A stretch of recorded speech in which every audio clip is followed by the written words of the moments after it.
Before humans ever spoke a single word, they were already fighting, warning, hunting, and claiming land without making a sound. What looks like silence from a modern view was once filled with signals carried by bodies, eyes, blood, fire, and movement, forming a hidden system more dangerous and precise than language itself.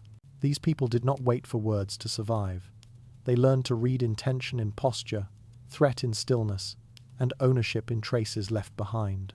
Their world was quiet on the surface, yet constantly speaking beneath it, shaping conflict, cooperation, and memory in ways we still respond to today without realizing why. Tonight, step into a time before speech and discover how humans learned to understand one another long before words existed. So, before you feel comfortable, take a moment to like the video and subscribe to the channel, only if your heart truly wants to. If you do like it, leave a little comment, letting me know what time it is where you are. Now, dim the lights, adjust the pillow to fit your head, maybe turn on a fan to create a relaxing atmosphere, and let's begin this journey together tonight. If one were to step into a world before words, the first impression would not be silence, but something far more unsettling. Life did not unfold in quiet emptiness. Instead, it moved through glances held too long, bodies angled with intention, and sounds that carried meaning without ever becoming speech. What modern minds imagine as a mute past was, in reality, crowded with signals, each one heavy with purpose. In prehistoric groups, there was no shared vocabulary, no spoken agreement, and no names exchanged across a fire. Yet people still lived together, hunted together, and survived together. Communication did not begin with sentences. It began with the body. A raised arm could halt movement. A sudden stillness could warn of danger. A sharp intake of breath might signal fear spreading through the group faster than words ever could. Meaning passed from one person to another without explanation, because explanation did not exist. Silence, in this world, was not absence. It was a condition. Hunters learned early that noise invited death. A snapped twig or careless footstep could bring predators or rival groups crashing into their lives. Remaining quiet was not a passive state, but an active skill, learned through repetition and punishment. Those who failed to read the question often did not survive long enough to fail again. Over time, silence itself became informative. A group that had suddenly stopped making sounds was not resting, it was watching. Without language, attention sharpened. Eyes replaced ears as the main tool of understanding. A glance exchanged between two people could signal agreement, hesitation, or alarm. Children learned this long before they learned to hunt. They watched adults constantly, reading posture and movement the way modern people read faces on screens. To look away at the wrong moment could mean missing a warning that had no sound attached to it. Communication through sound still existed, but it was raw and limited. Grunts, sharp cries, low hums, and breathy calls carried emotion rather than instruction. These sounds were not refined, they were shaped by urgency. Fear sounded different from excitement. Pain carried its own tone. Over time, groups learned to recognize these differences instinctively. No one needed to explain what a cry meant. The body reacted before the mind could question it. This form of living demanded constant awareness. There was no room for misunderstanding to be resolved later. If a signal was missed, the consequence came immediately. A delayed reaction could result in injury, loss of food, or death. Because of this, prehistoric people became deeply attuned to subtle changes. The way someone shifted their weight, the direction of their gaze, or the tension in their shoulders mattered. These details formed a shared understanding that replaced spoken language entirely. Silence also played a social role. It established boundaries. Someone who stood too close without invitation was a threat. Someone who lingered at the edge of a group without making noise created unease. In this way, silence could provoke more fear than any sound. It forced others to guess intentions without reassurance. A quiet stranger was more dangerous than a loud one, because their purpose was hidden. There was also comfort in shared quiet. Sitting together without sound, watching a fire or the surrounding land, built a sense of belonging. Trust is formed not through conversation, but through repeated exposure. If someone remained calm and predictable in silence, they were accepted. If they disrupted it, suspicion followed. Over time, these patterns hardened into rules no one ever spoke aloud. For modern observers, It is tempting to think of language as the foundation of human connection. Yet, in this early world, connection existed without it. People did not explain themselves. They demonstrated who they were through action. Reliability mattered more than expression. A person who responded correctly to danger, who respected distance, and who understood when to move or stop became valuable to the group. There was no room for abstract thought communicated through speech. Everything was immediate. Everything was physical. Even emotion had to be shown rather than described. Fear tightened bodies. Anger expanded them. Grief appeared in stillness or withdrawal. These signals were learned from infancy.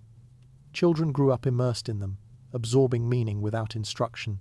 If compared to modern life, this kind of communication would feel exhausting. Every interaction demanded attention. Nothing could be taken for granted. There were no clarifying questions, no reassurances, no apologies spoken after the fact. Missteps carried weight. This constant pressure shaped behavior into something cautious and restrained. Territory, too, was influenced by this silent system. A group did not announce its presence with words. It occupied space deliberately. The way people moved through the land signaled ownership. Paths were walked repeatedly. Certain areas were approached carefully. Silence itself became a warning to outsiders. To enter a quiet space uninvited was to place oneself in danger. This early form of communication did not disappear when language eventually emerged. It remained beneath speech, guiding reactions even today. Modern humans still respond to tone, posture, and silence, often more strongly than to words. The prehistoric world simply relied on these instincts entirely. What appears primitive from a distance was, in fact, highly refined. Survival demanded it. Every glance mattered. Every pause carried meaning. In a world without language, nothing was ever truly unspoken. Life before words was never empty, only dense with meaning carried by bodies and silence. As these silent signals governed daily survival, they also laid the groundwork for how humans faced one another without trust. Some forms of communication were not meant to connect, but to warn. Hands became tools of meaning long before they became tools of craft. In a world without spoken language, the movement of fingers, palms, and arms carried weight that speech would only later attempt to replace. These movements were not decorative or expressive in a modern sense. They were practical, shaped by survival, and stripped of anything unnecessary. A raised hand could stop a group instantly. A pointed finger could redirect attention without a sound. A slow, controlled motion could warn of danger ahead. Nothing about these gestures was casual.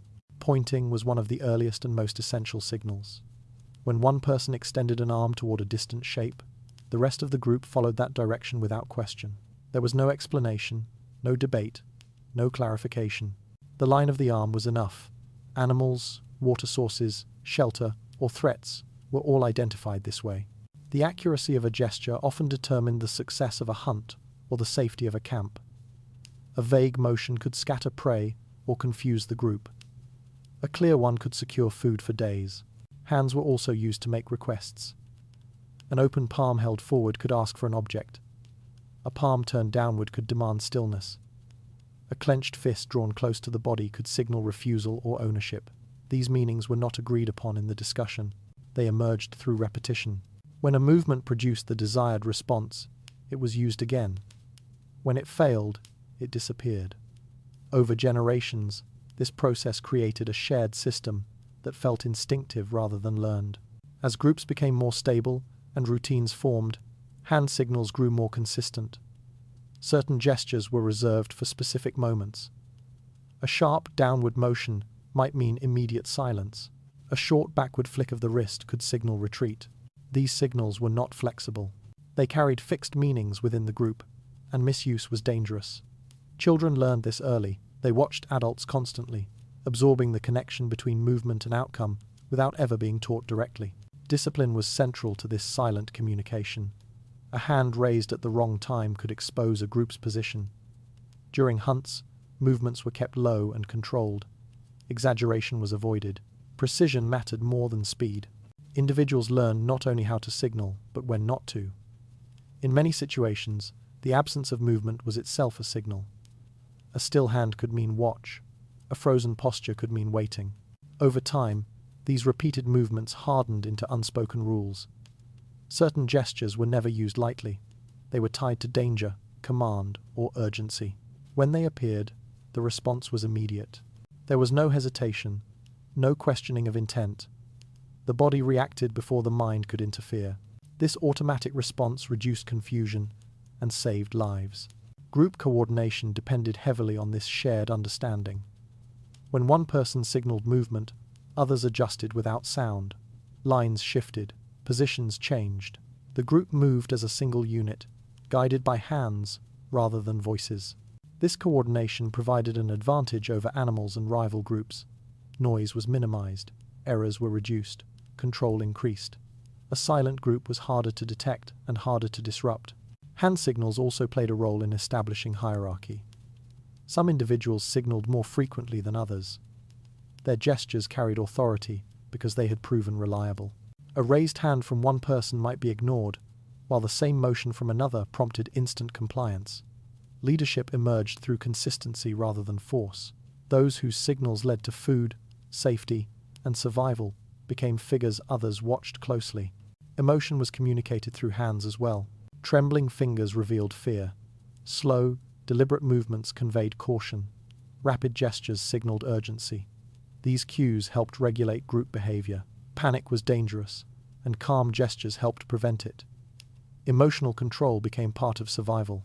Those who gestured steadily helped keep others steady.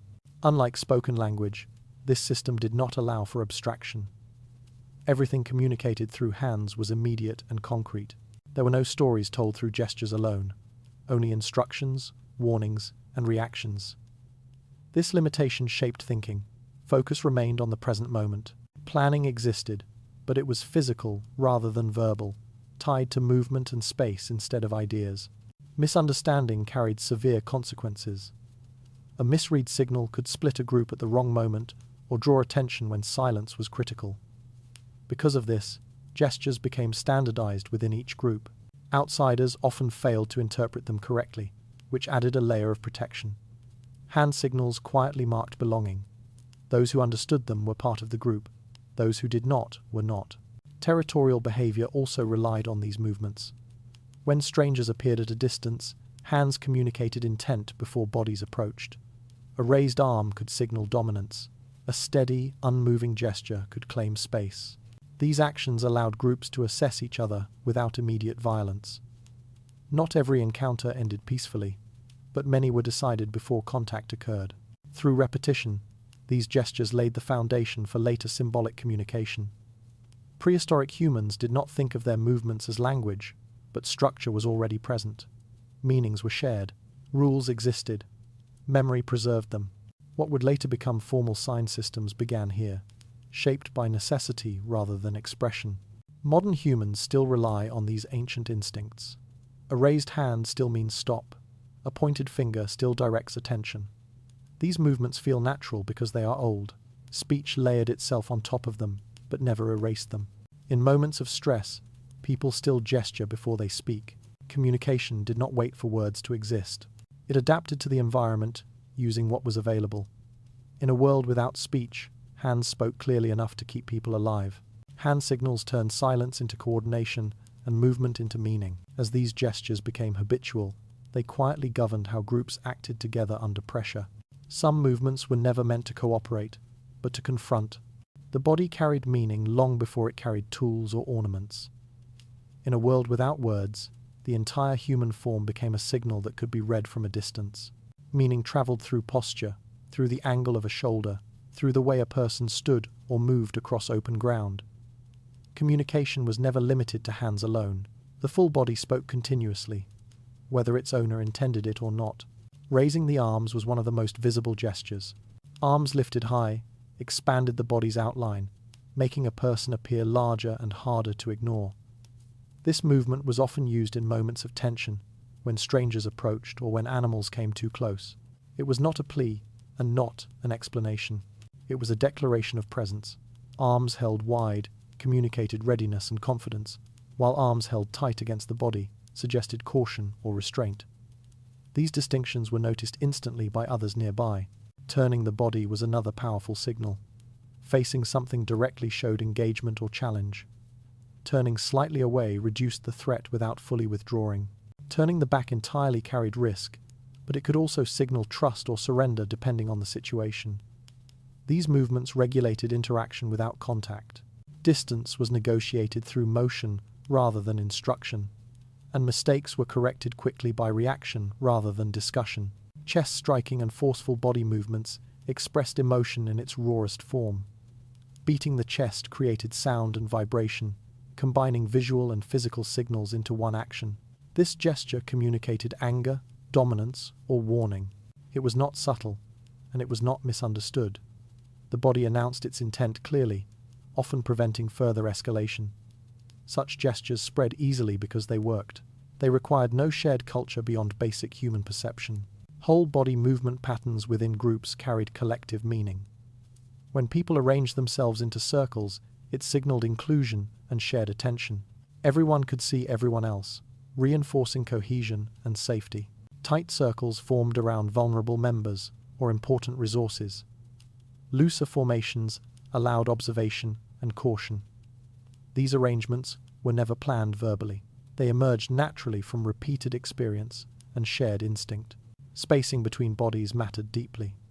Standing too close could provoke fear or aggression. Standing too far suggested uncertainty or weakness. Groups learned these distances intuitively. Children absorbed them by watching how adults positioned themselves around others. Personal space was not explained. It was enforced. Those who ignored it faced immediate correction through movement or exclusion. Walking patterns conveyed intent long before arrival. A straight, steady approach suggested confidence or challenge. A curved path suggested caution and assessment. Sudden stops drew attention and created tension. Slow advances allowed others time to react. Through movement alone, people tested boundaries and gauged responses. Many encounters ended before bodies ever touched. Early collective movement sometimes resembled dance, though it was never considered a performance. Repeated steps around fires, synchronized movements during rituals, and shared rhythms during gatherings created unity. These movements reinforced belonging and identity. Moving together aligned bodies and emotions, reminding individuals that survival depended on coordination. Rhythm mattered because it synchronized attention. These early dances were not about beauty or expression, they were about cohesion. Repeating familiar movements built trust. It showed that everyone recognized the same signals and rhythms. Outsiders who failed to match these movements stood out immediately. The difference was visible without explanation. Belonging was proven through shared motion rather than words. The full body also communicated submission and fear. Lowered posture, bent knees, and reduced height signaled vulnerability. These displays could prevent violence by acknowledging imbalance. A person who made themselves smaller showed awareness of another's dominance. Often, this recognition ended conflict before it became physical. The body resolved what words did not exist to negotiate. Anger expanded the body. Calmness restrained it. Excitement loosened movement. Grief stilled it. Every emotional state produced a physical form that others learned to read. This reading was constant and unconscious. It required attention, but not reflection. Over time, it became automatic, guiding responses without deliberate thought. There was no separation between communication and action. To move was to speak. To stand was to state intention. The body carried truth more reliably than sound ever could, because false signals were difficult to maintain. Tension showed in posture. Fear leaked into movement. Trust formed around those whose bodies behaved predictably under pressure. Territorial defense relied heavily on full-body signals. Groups did not announce ownership. They occupied space deliberately. Standing upright, facing outward, and holding ground communicated a claim. Strangers sensed this immediately. Many confrontations ended at this stage, resolved by posture and presence alone. Violence was not always necessary. These patterns repeated across generations. Children learned not through explanation but through imitation. They copied the movements they saw, rewarded and avoided those that brought correction. Memory lived in muscle rather than speech. Culture survived through posture, spacing, and rhythm, long before it survived through stories. Even after spoken language developed, these systems did not disappear. They remained beneath speech, shaping reactions. people still respond to body language faster than to words. The prehistoric world simply relied on this entirely. There was no backup system. The body was the message. The idea of silence in this world is misleading. Bodies were never quiet. They constantly broadcast information to those paying attention. Survival depended on reading these signals accurately and responding without hesitation. The body became a shared code, written in movement and space. The body turned motion into meaning and presence into communication. As these full body signals became familiar, they shaped how groups expressed emotion and intent together. Certain movements existed to draw people closer, while others existed to keep danger at a distance. Sound entered human life not as language, but as force. Before words existed, the human voice was something dangerous, something used only when silence could no longer protect. To make noise was to reveal location, intention, and readiness. In this early stage of survival, sound was never casual. It carried consequences the moment it left the body. Shouting emerged as a warning before it became an expression. A sudden cry could halt movement inside a group faster than any gesture. It could also scatter animals or alert others that something unseen was approaching. These sounds were raw and uncontrolled, shaped by instinct rather than planning. They did not explain. They commanded reaction. Fear moved through a shout faster than thought could follow. Guttural roars and deep vocal calls were used to project strength. Lower tones expanded the presence of the body, making a person seem larger and more threatening. When faced with predators or unfamiliar groups, people learned to fill space with sound. A sustained roar announced readiness to defend territory or resources. This was not performance or emotion alone, it was deterrence. Often, the sound itself ended the confrontation before it began. The voice rarely acted alone, it was reinforced by the body. Chest pounding, heavy stomping, and sharp breathing amplified the impact of vocalization. These actions created vibration and rhythm that carried through the ground as well as the air. Sound and movement merged into a single display. A roar paired with chest strikes showed commitment. It showed energy and willingness to escalate. The body made the voice credible. These physical sounds traveled farther than gestures. They crossed darkness, dense vegetation, and uneven terrain. At night, a shout could define boundaries without sight. In fog or forest, sound announced presence where vision failed. This reach made vocalization powerful, but also risky. Every sound carried the possibility of drawing unwanted attention. Different sounds developed different meanings through repetition. Short, sharp cries often signaled immediate danger. Long, drawn-out calls suggested dominance or challenge. High-pitched sounds conveyed fear or distress. Low tones carried anger or authority. Groups learned to recognize these distinctions instinctively. No explanation followed. The body reacted before understanding formed. Joy and excitement also found expression through sound, but these were controlled. Brief bursts of vocalization appeared after successful hunts or moments of safety. These sounds reinforced bonding and shared relief. They did not last long. Extended noise invited danger. Celebration was limited because survival demanded restraint. Judgment was determined when the sound was acceptable. Vocalizing at the wrong moment could bring predators or rival groups closer. Those who cried out impulsively endangered everyone nearby. Because of this, sound became regulated through consequence rather than rule. People learned quickly when the noise was inappropriate. Correction was immediate. Silence became the expected state, and sound became a tool reserved for necessity. Within groups, certain individuals vocalized more than others. Their sounds carried authority because they were trusted. A warning cry from one person might trigger instant movement, while the same sound from another might be ignored. Leadership is formed through reliability. Those whose voices preceded safety gained influence. Those whose sounds brought trouble lost it. Sound also marked territory. Groups announced their presence through repeated vocal patterns. Calls heard regularly from the same area signaled occupation.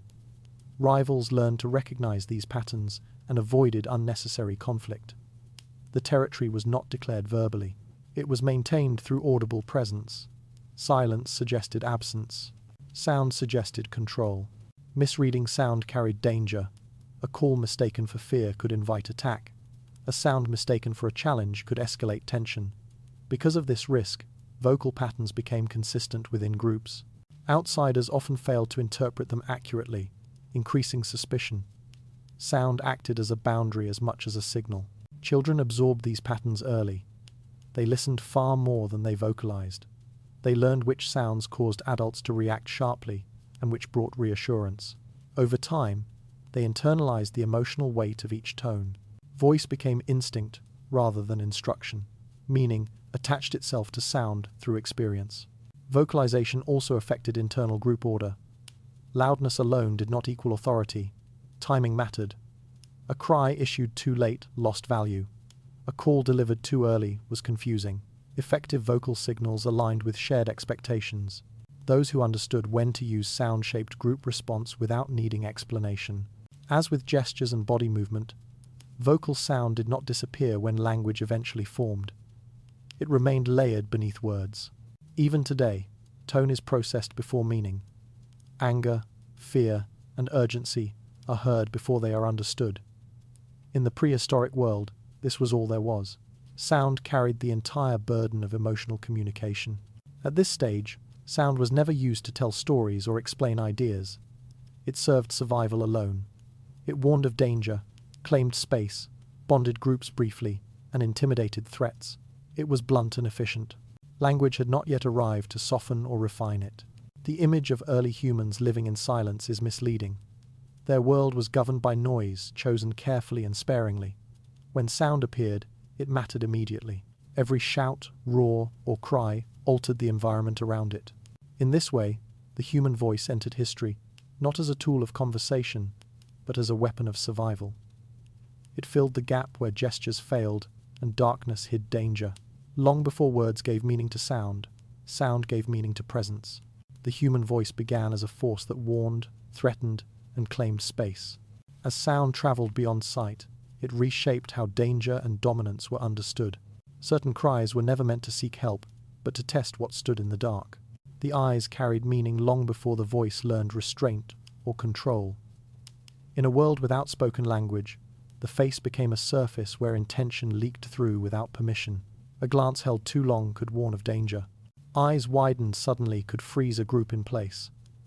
A tightened brow could signal doubt, resistance, or refusal. These signals traveled faster than sound and required no movement of the body to be understood. Eye contact was never neutral. To look directly at someone was to acknowledge their presence and often to test it. In tense situations, a steady stare could signal confidence or dominance. Looking away could soften a confrontation or show caution. These exchanges happened constantly, often without conscious awareness.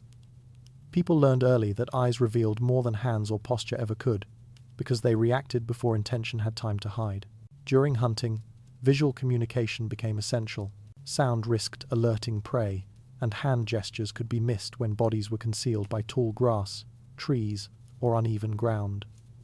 Eyes filled this gap. A glance could signal readiness. A sharp shift of gaze could redirect attention. Hunters learned to track not only animals, but one another's eyes, reading intention in the smallest movement. Coordination depended on this silent exchange, especially in moments when hesitation meant failure. Facial expressions added further layers to this system. Raised eyebrows could signal discovery. A narrowed gaze could warn of danger ahead. Lips pressed tightly together could signal restraint. These expressions were rarely exaggerated. Subtlety mattered because exaggeration wasted energy and attention. A single misread expression could disrupt a hunt, scatter prey, or expose a group's position. Precision in expression became as important as precision in movement. Fear appeared quickly on the face. Eyes widened, pupils dilated, muscles tightened. These changes were noticed instantly by others nearby. Fear did not require explanation. It spread visually. One person's alarm could ripple through a group without a sound being made. In this way, the face became an early warning system, transmitting danger faster than footsteps or gestures ever could. Anger revealed itself differently. Brows lowered, jaws clenched, eyes fixed and unblinking. These signals warned others to keep a distance. Anger shown through the face often prevented physical confrontation by announcing intent early. Those who ignored these warnings did so at risk. The face allowed conflict to be measured and negotiated before bodies collided. Within groups, Facial expressions also reinforced social bonds. A relaxed face signaled safety. A softened gaze reassured others during tense moments. These expressions created trust. They reminded individuals that they were not isolated. Even without words, reassurance could be shared through a look, steadying the group when uncertainty threatened to spread. Smiles in this context were not expressions of joy as understood today. They were brief signals of acceptance or cooperation. A slight upward movement of the mouth could indicate shared understanding. A neutral expression signaled focus. Excessive expression was avoided because it distracted from awareness. Control of the face became part of survival, learned through observation and consequence. Children absorbed these signals early. They watched adults closely, noticing which expressions brought calm and which brought correction. Over time, they learned to regulate their own faces. Emotional restraint was not taught through instruction, but through reaction. A child who showed fear too openly could disrupt a group's focus. One who learned to contain expression was tolerated and trusted. Facial communication also played a role in hierarchy. Certain individuals commanded attention with a look alone. Their expressions carried weight because they were associated with reliable outcomes. A glance from such a person could halt movement or redirect effort. Others learned to watch them closely. Leadership emerged not through speech, but through the authority of expression and the outcomes it predicted. Territorial encounters relied heavily on facial cues. When strangers approached, eyes assessed before bodies reacted. A hostile stare could escalate tension. A neutral gaze could allow cautious coexistence. A lowered gaze could signal submission. Many encounters were decided through eye contact alone. Violence was often avoided or invited based on what faces communicated in the first moments. Facial expressions also helped regulate group emotion. During moments of loss or failure, subdued expressions prevented panic. During success, controlled smiles reinforced unity without attracting attention. The face acted as a regulator, balancing emotion with survival needs. Too much expression risked drawing danger. Too little risked confusion. Unlike gestures or vocalizations, facial signals required proximity. They worked best within groups that knew one another well. This limitation strengthened internal bonds. Outsiders often failed to interpret expressions accurately, increasing suspicion. Familiarity sharpened interpretation. Shared experience made the smallest changes meaningful. These systems persisted as humans changed. When spoken language eventually developed, facial expression did not lose importance. It became layered beneath speech, often reinforcing or contradicting words. Modern humans still trust facial cues instinctively, often more than spoken promises. The prehistoric world relied on this entirely, without fallback. The idea that early humans were emotionally simple ignores the complexity of facial communication. They were observant, restrained, and attentive. Survival demanded it. The face became a surface where intention, warning, and reassurance appeared without delay. Silence did not erase communication, it refined it. Eyes spoke when mouths could not. Expressions carried weight where words did not exist. Meaning traveled through muscles and gaze, shaping interaction moment by moment. In this way, the human face became one of the earliest social tools. It connected groups, prevented unnecessary conflict, and guided cooperation. Long before language explained, the face offered clarity. Eyes and expressions turned silence into readable intention and shared awareness. As these visual signals guided caution and cooperation, they shaped trust inside the group. Many looks were never meant to comfort, but to measure how close danger truly was. Smell carried meaning long before sight could reach far, and long before sound was safe to use. In a world without language, scent became an invisible signal that moved ahead of the body and lingered after it left. People did not need to see one another to know who was near. The air itself carried information, and the body constantly released it. Human sweat was not only a byproduct of effort or heat, it was a marker of identity. Each body carried a distinct scent, shaped by diet, environment, and routine. Members of the same group, living together, eating the same food, sleeping in the same places, slowly began to smell alike. This shared scent created familiarity. It told the group who belonged without a single gesture or sound. Recognition through smell was subtle but reliable. In darkness, fog, or dense forest, scent reached where eyes failed. A familiar smell drifting through the air signaled safety. It meant one's own group was nearby. An unfamiliar scent triggered alertness. Bodies tensed before minds identified the reason. Reaction came first, interpretation followed later. Sweat glands worked constantly, releasing chemical signals without intention. These signals were not controlled or shaped deliberately. That was what made them trustworthy. A person could hide posture or restrain sound, but scent betrayed presence honestly. Fear altered it. Stress intensified it. Calm softened it. The body spoke even when the person tried to remain silent. For this reason, unfamiliar smells were treated as a danger. A strange scent in a familiar area suggested intrusion. It meant someone from outside had crossed an unseen boundary. The response was often immediate. Movement slowed. Attention sharpened. Groups were prepared to defend without knowing who the intruder was or where they stood. The air alone was enough to change behavior. This reaction was learned early. Children grew up surrounded by the smells of their group. They associated those scents with warmth, food, and protection.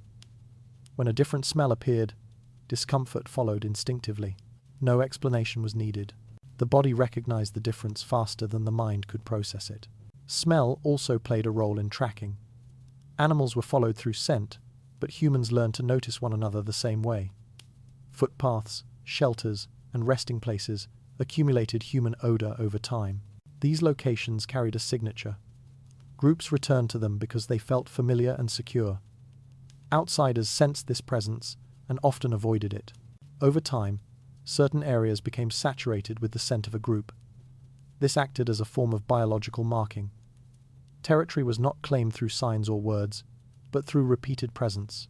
Sweat soaked into the ground, clung to stone, and lingered on vegetation. The land itself carried memory. Those who knew how to read it understood which spaces were occupied. This form of marking did not require intention. It happened naturally through daily life. Cooking, sleeping, working, and resting all contributed. The longer a group stayed in one place, the stronger the signal became. To outsiders, this scent communicated a warning. To members, it communicated home. Defense relied on this invisible language. When a foreign scent appeared near camp, it was treated seriously. Groups adjusted their position, tightened their formation, and prepared for confrontation. Often, the intruder never needed to be seen. The smell alone prompted action. Many conflicts were decided at this stage, without contact. Smell also reinforced internal bonds. Familiar scents calmed the nervous system. They reduced anxiety and allowed rest. This comfort was especially important in vulnerable moments such as sleep. Surrounded by known smells, individuals relaxed enough to lower vigilance. Trust formed not through promises, but through repeated sensory reassurance. Unlike sound or movement, scent cannot be turned off. It persisted even after departure. This persistence made it dangerous. A trail could be followed. A location could be revisited by enemies. Groups learned to manage this risk by moving periodically, allowing scent to fade. Stillness had consequences. Emotion influenced scent strongly. Fear produced sharper, more noticeable odors. Calm produced softer ones. These changes affected group reaction. One frightened individual could spread unease without a word or gesture. The air itself changed. Others sensed it and responded. Hierarchy was also affected. Certain individuals were associated with familiar, stable scents because of their role and presence. Their proximity reassured others. Absence was noticed, not only visually, but also chemically. The group sensed when someone important was missing. As with other nonverbal systems, this invisible language did not disappear when spoken language emerged. Humans still respond to smell instinctively. Comfort, danger, attraction, and distrust are still influenced by scent before conscious reasoning begins. The prehistoric world relied on this fully, without alternative. Modern ideas often underestimate this form of communication because it leaves no record. It cannot be seen or preserved, yet it shaped behavior constantly. Decisions were influenced by air as much as by sight or sound. The body marked space, simply by existing. It claimed territory by repetition rather than declaration. It recognized allies and enemies without asking questions. In this way, smell functioned as one of the earliest social and defensive systems. The idea of a silent past ignores this reality. The air was never empty. It carried signals that guided survival continuously. People moved through a landscape that spoke back to them through scent. Smell did not require agreement or learning in the usual sense. It worked because bodies responded automatically. The invisible language of scent shaped boundaries, trust, and fear long before words attempted to do the same. Scent turned the air itself into a source of information and warning. As familiar and unfamiliar smells guided comfort and defense, they shaped how space was understood. These reactions often began before anything was seen or heard. Touch became meaningful before distance was ever respected. In a world without spoken language, contact between bodies carried information that could not be mistaken. When sight failed and sound was dangerous, the hand on a shoulder or the pressure of another body nearby communicated presence, intention, and trust. Touch was not decoration or affection in the modern sense. It was a regulation. Within small groups, physical contact happened constantly. People lived close together, slept close together, and moved through space together. In these conditions, touch was unavoidable, but it was also informative. A brief contact could signal reassurance. Sustained contact could signal protection. The absence of expected contact could signal danger or exclusion. The body learned to read these cues without reflection. Touch was often used to calm tension.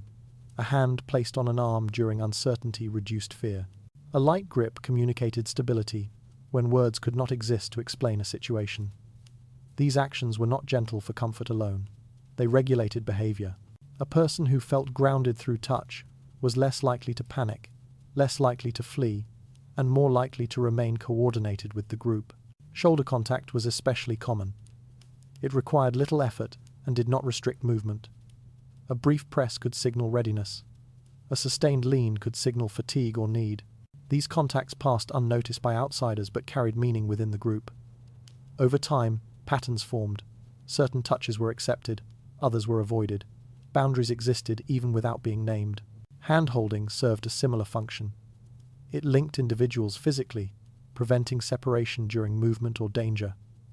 In darkness or dense terrain, holding hands ensured no one was lost. It also communicated shared intent. Those connected moved together.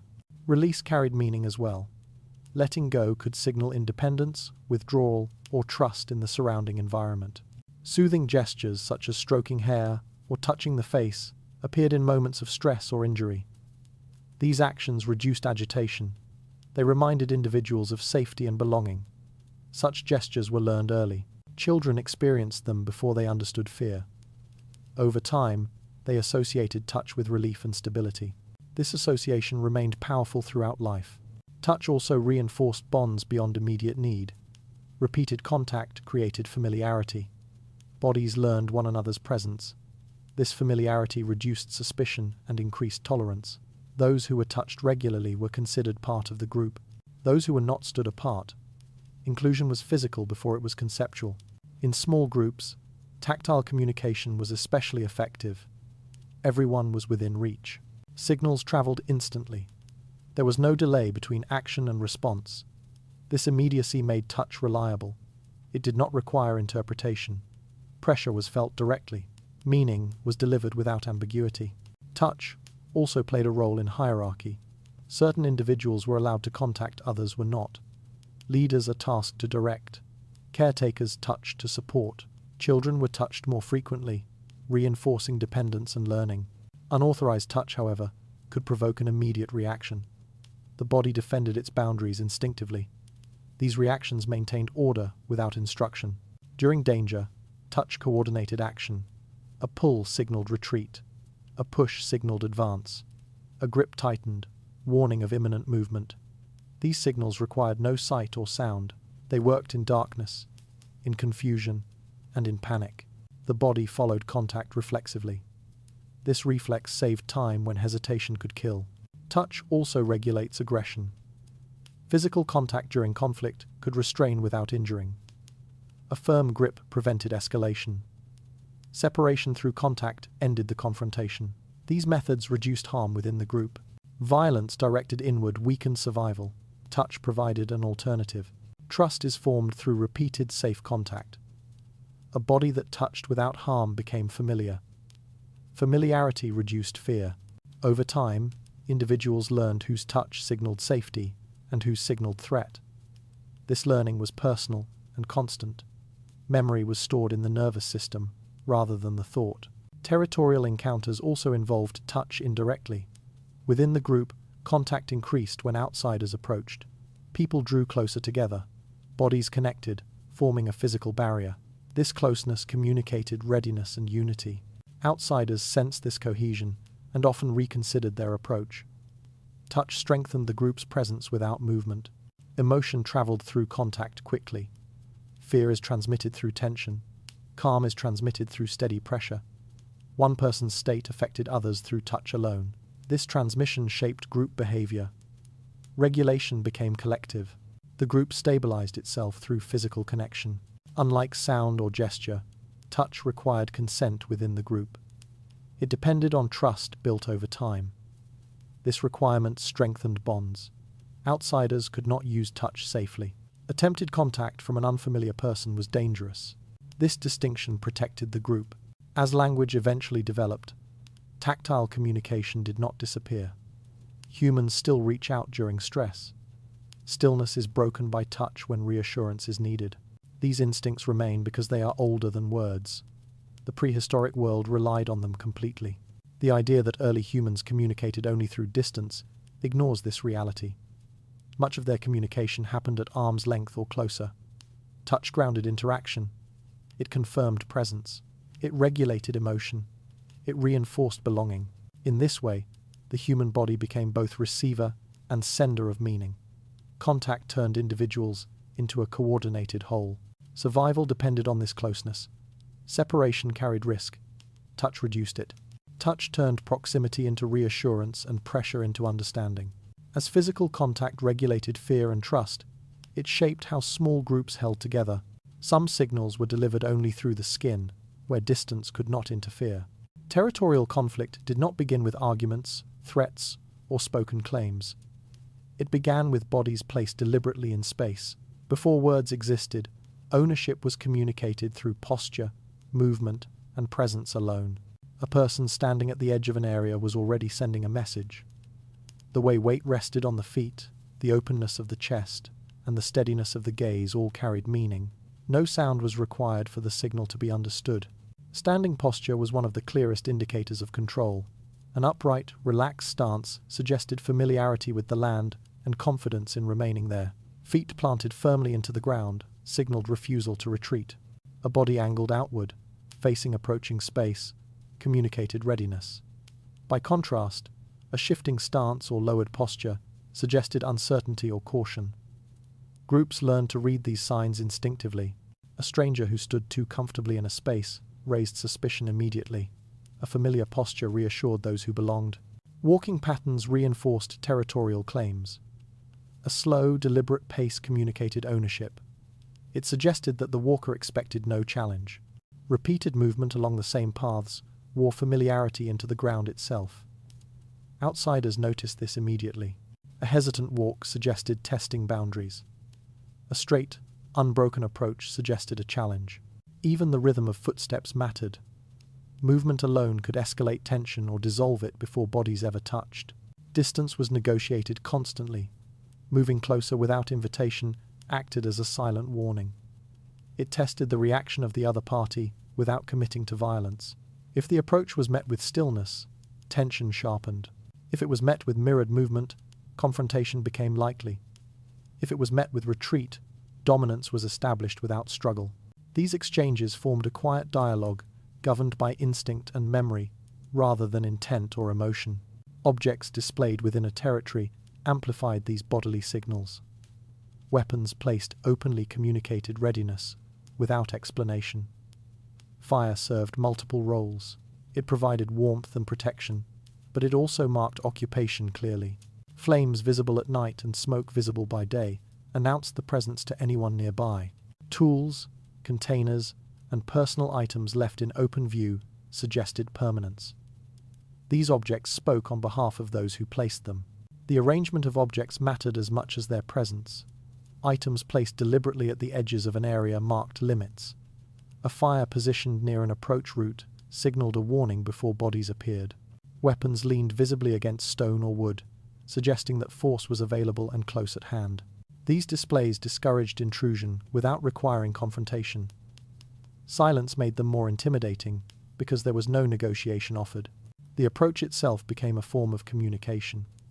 Advancing slowly toward a stranger demonstrated awareness and control. It showed that the approach was intentional, not accidental.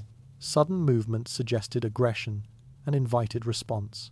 Stillness suggested evaluation. Each reaction prompted another, creating a sequence of responses that often ended with withdrawal. Many territorial disputes ended without physical contact, resolved entirely through movement and spacing. Within groups, territorial behavior was learned early. Children observed how adults positioned themselves when outsiders appeared. They watched how paths were maintained, how objects were arranged, and how fire was managed. Over time, these actions became routine. Territory was not defended through discussion or planning, but through habit. Familiarity with land translated directly into authority over it. Collective presence strengthened these claims. When a group gathered visibly in response to intrusion, bodies aligned and faced outward. This formation communicated unity and readiness. Outsiders sensed the risk immediately. Individual strength mattered less than collective posture. The group spoke as one through its arrangement in space. Fear influenced these encounters, but it was controlled. Panic weakened claims and invited challenge. Calm presence strengthened them. Groups that maintained a steady posture appeared more formidable than those that reacted erratically. This control was learned through experience. Those who panicked lost ground. Those who held a position retained it. Memory shaped territorial behavior. Past encounters influenced future reactions. A place where confrontation had occurred carried tension long after the bodies left. Fire scars remained. Objects left behind lingered. Paths etched into the land recorded repeated presence. The landscape itself stored these memories. Those who returned remembered without being told. Territorial signaling also allowed flexibility. Not every intrusion required violence. Some encounters ended with mutual recognition and withdrawal. Bodies communicated limits clearly enough to avoid escalation. This restraint conserved energy and reduced injury. Survival favored those who knew when not to fight. As populations shifted and environments changed, these methods adapted. New territories were claimed through repeated presence. Old territories were abandoned when signals faded. Silence marked absence. Movement marked claim. This cycle repeated endlessly, shaping human behavior long before laws or language existed. These systems did not disappear with the arrival of speech. Modern humans still respond to posture and presence instinctively. Standing too close still provokes discomfort. Displays of force still deter an approach. The prehistoric world relied on these signals exclusively, refining them through necessity and repetition. Territory was never owned through words. It was held through bodies and objects arranged with intention. Silence made these signals sharper. Without explanation, there was no confusion. The message was delivered directly through space itself. Land became an active participant in these exchanges. It responded to presence and absence. It recorded footsteps, fire, and repeated movement. Humans learned to read these responses and act accordingly. Space was never neutral. It was shaped by those who occupied it. Conflict without words demanded attention and restraint. It rewarded those who understood distance, posture, and timing. It punished those who ignored them. The body learned to speak territory fluently, long before language offered another option. Territory was claimed through posture, movement, and the quiet display of readiness. As presence replaced proclamation, conflict unfolded through distance and control. The most dangerous warnings were often delivered without a sound. Marks spoke where bodies no longer stood.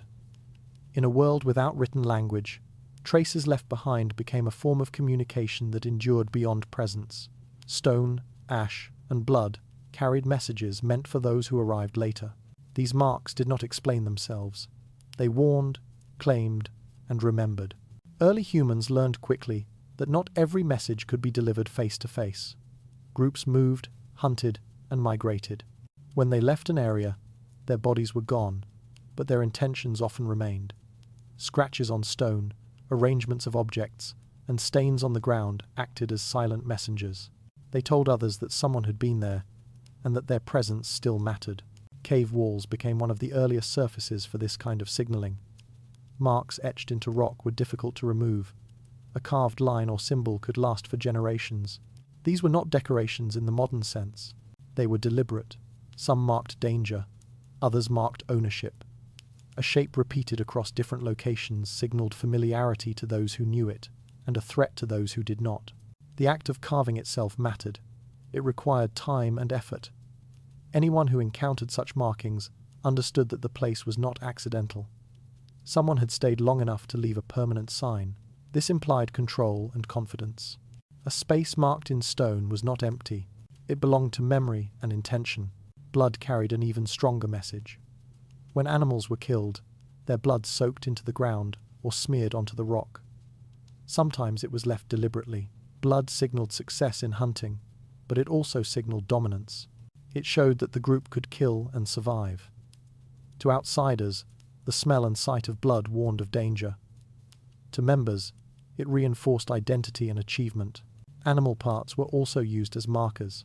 Skulls placed on stones, bones arranged in patterns, or fur hung from branches transformed ordinary locations into claimed spaces. These displays were unmistakable. They spoke of death and control. They discouraged intrusion without confrontation. Silence made them more unsettling. Ash from fires served a similar purpose. Fire scars marked repeated use of a location. Charred ground and soot on stone signaled habitation. Ash lingered long after flames were gone. It told others that people had rested, cooked, and gathered there. A place marked by ash felt occupied even when empty. These traces formed an early system of symbols. They were not abstract ideas but practical signs. Each carried meaning tied directly to survival. A mark could say, "Stay away." It could be said that food was prepared here. It could be said, "This land is watched." Interpretation depended on experience. Groups learned to read these signs through repetition. Ownership was expressed through persistence. Marks that reappeared in the same place over time strengthened claims. A cave with repeated carvings became associated with a specific group. A hunting ground marked by bones and ash signaled routine use. These signs reduced uncertainty. They prevented constant confrontation by clarifying boundaries. Children learned this language by observation. They were shown which marks meant safety and which meant danger. Over time, they recognized familiar symbols instinctively. Fear or comfort followed immediately. The meaning of a mark was absorbed through reaction rather than explanation. Not all marks were meant to be clear. Some were intentionally ambiguous. Scratches that resembled animal claw marks could confuse intruders. Scattered bones could suggest recent activity even when none remained. This uncertainty worked in favor of those who left the marks. Fear did not require clarity. It required possibility. These systems also allowed communication across time. A group could warn future members of danger without being present. A carved symbol near a cliff or dangerous animal den conveyed risk. Survival knowledge was stored in the environment itself. The land became a record keeper. Territorial disputes often revolved around these traces. Erasing or altering another group's marks was an act of aggression. Adding one's own marks on top of existing marks escalated conflict. These actions replaced the spoken challenge. The land became the battleground for silent negotiation. Marks also reinforced group identity. Seeing familiar symbols reassured members that they were in known territory. It reduced anxiety and allowed rest. The environment itself participated in social regulation. Familiar marks calmed. Unfamiliar ones were alarmed. As with other nonverbal systems, this language of traces did not disappear with speech. Humans still mark space with signs, fences, graffiti, and monuments. The impulse to leave a trace remains strong. It reflects an ancient need to be remembered and to be respected. The prehistoric world relied heavily on this form of communication because it required no presence. It worked continuously. A mark did not sleep. It did not tire. It waited. Anyone who passed encountered its message. This silent system shaped movement and decision-making. Paths were chosen based on marks encountered. Camps were placed where traces felt safe. Danger was avoided where warnings appeared. The environment guides behavior through these signals. The idea of a mute past ignores these enduring messages. Stone and blood spoke clearly enough. They shaped boundaries, memory, and fear. Meaning did not vanish when bodies left. It stayed behind, etched into the land. In this way, early humans extended their influence beyond their immediate presence.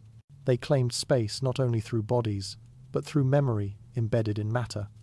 The land itself became part of communication. Marks turned absence into a warning and memory into possession. As stone, ash, and blood carried messages across time, space itself began to speak. Some traces were not meant to be understood, only respected.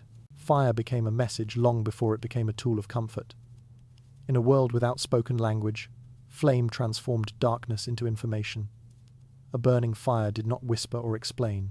It announced its presence with certainty. Anyone who saw its light understood that people were there, awake, organized, and prepared to defend what surrounded them. At night, fire was impossible to ignore. Its glow reached farther than any gesture and louder than any shout. A single flame on a hillside could be seen across open land, signaling occupation without movement. Groups learned quickly that keeping a fire meant declaring control. To light it was to stay. To maintain it through the night was to say that the space was watched. Darkness without fire suggested absence or vulnerability. The act of tending fire mattered as much as the fire itself. Flames that burned steadily showed intention. They meant someone was awake, feeding the fire, guarding it. A neglected fire that flickered and died told a different story. It suggested departure, exhaustion, or defeat. Outsiders read these signs instinctively. The condition of the fire shaped decisions before bodies were encountered. Extinguishing a fire was equally meaningful. When a group left an area, they often let the fire die completely. Cold ash marked abandonment. It told others that the space was no longer claimed. This transition happened without ceremony. The absence of flame spoke clearly. Silence returned to the land, and with it, uncertainty. Those who arrived later assessed safety by what remained. During daylight, smoke replaced light as the signal. Thin columns rising into the air announced activity from far away. Smoke drifted above trees and hills, marking presence without revealing exact position. It warned others long before contact was possible. Thick smoke suggested heavy use, many people, or long occupation. Faint smoke suggested a limited presence. These distinctions guided movement and caution. Smoke also lingered. Even after a fire was extinguished, the smell and residue remained. This extended the message beyond the moment of use. The air carried evidence of recent occupation. Groups learned to read these signs carefully. Fresh smoke meant people nearby. Old smoke meant memory. Time could be measured through scent and ash. Fire shaped boundaries. Groups positioned fires deliberately at the edges of their space. A flame near an approach route acted as a warning without confrontation. It told others that crossing further would not go unnoticed. Multiple fires expanded this message, suggesting strength and coordination. The number and placement of fires communicated scale without counting. Fire also influenced behavior within groups. People gathered around it, forming visible centers of activity. This concentration reinforced unity and readiness. Those approaching from outside saw not scattered individuals, but a cohesive presence. The fire anchored the group physically and symbolically. It made the organization visible. The control of fire required cooperation. Someone had to gather fuel. Someone had to tend the flame. This effort itself communicated capability. A well-kept fire suggested discipline and shared responsibility. A poorly managed one suggested a weakness. Outsiders noticed these differences. Fire revealed the quality of the group that maintained it. In moments of threat, fire intensified its role. Flames were fed higher. Movement around them increased. Shadows danced and exaggerated body size. This visual distortion added intimidation. The fire's amplified presence made fewer people appear more numerous. The effect required no deception. Light alone reshaped perception. Fire was also used to erase traces. Burning could remove scent and marks left behind. Ash replaced footprints. Smoke confused tracking. This dual role made fire both a signal and a shield. Groups balanced these uses carefully. Too much fire attracted attention. Too little left vulnerability. Children learned the language of fire early. They were taught where to sit, when to approach, and when to stay back. They learned that flame meant safety within the group and danger beyond it. These associations formed before reasoning. Fire shaped emotion as much as behavior. Territorial disputes often centered around control of fire. Taking over a hearth was a powerful act. It replaced one group's presence with another's. Ash scattered intentionally signaled rejection. Rekindling fire in the same place reasserted the claim. These acts escalated the conflict without a word spoken. Fire also regulated time. Night belonged to those who kept flame alive. Darkness belonged to those who could not. This distinction mattered deeply. Fire extended activity beyond daylight, increasing control over space. Groups with reliable fire held an advantage over those without it.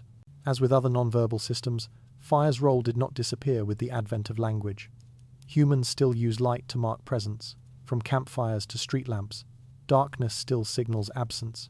These instincts persist because they worked for thousands of years. The prehistoric world understood fire as both companion and signal. It warmed, protected, and warned. It shaped movement and decision-making. It defined where people were and where they were not. Fire spoke without voice. It drew lines without drawing maps. It told others when to approach and when to turn away.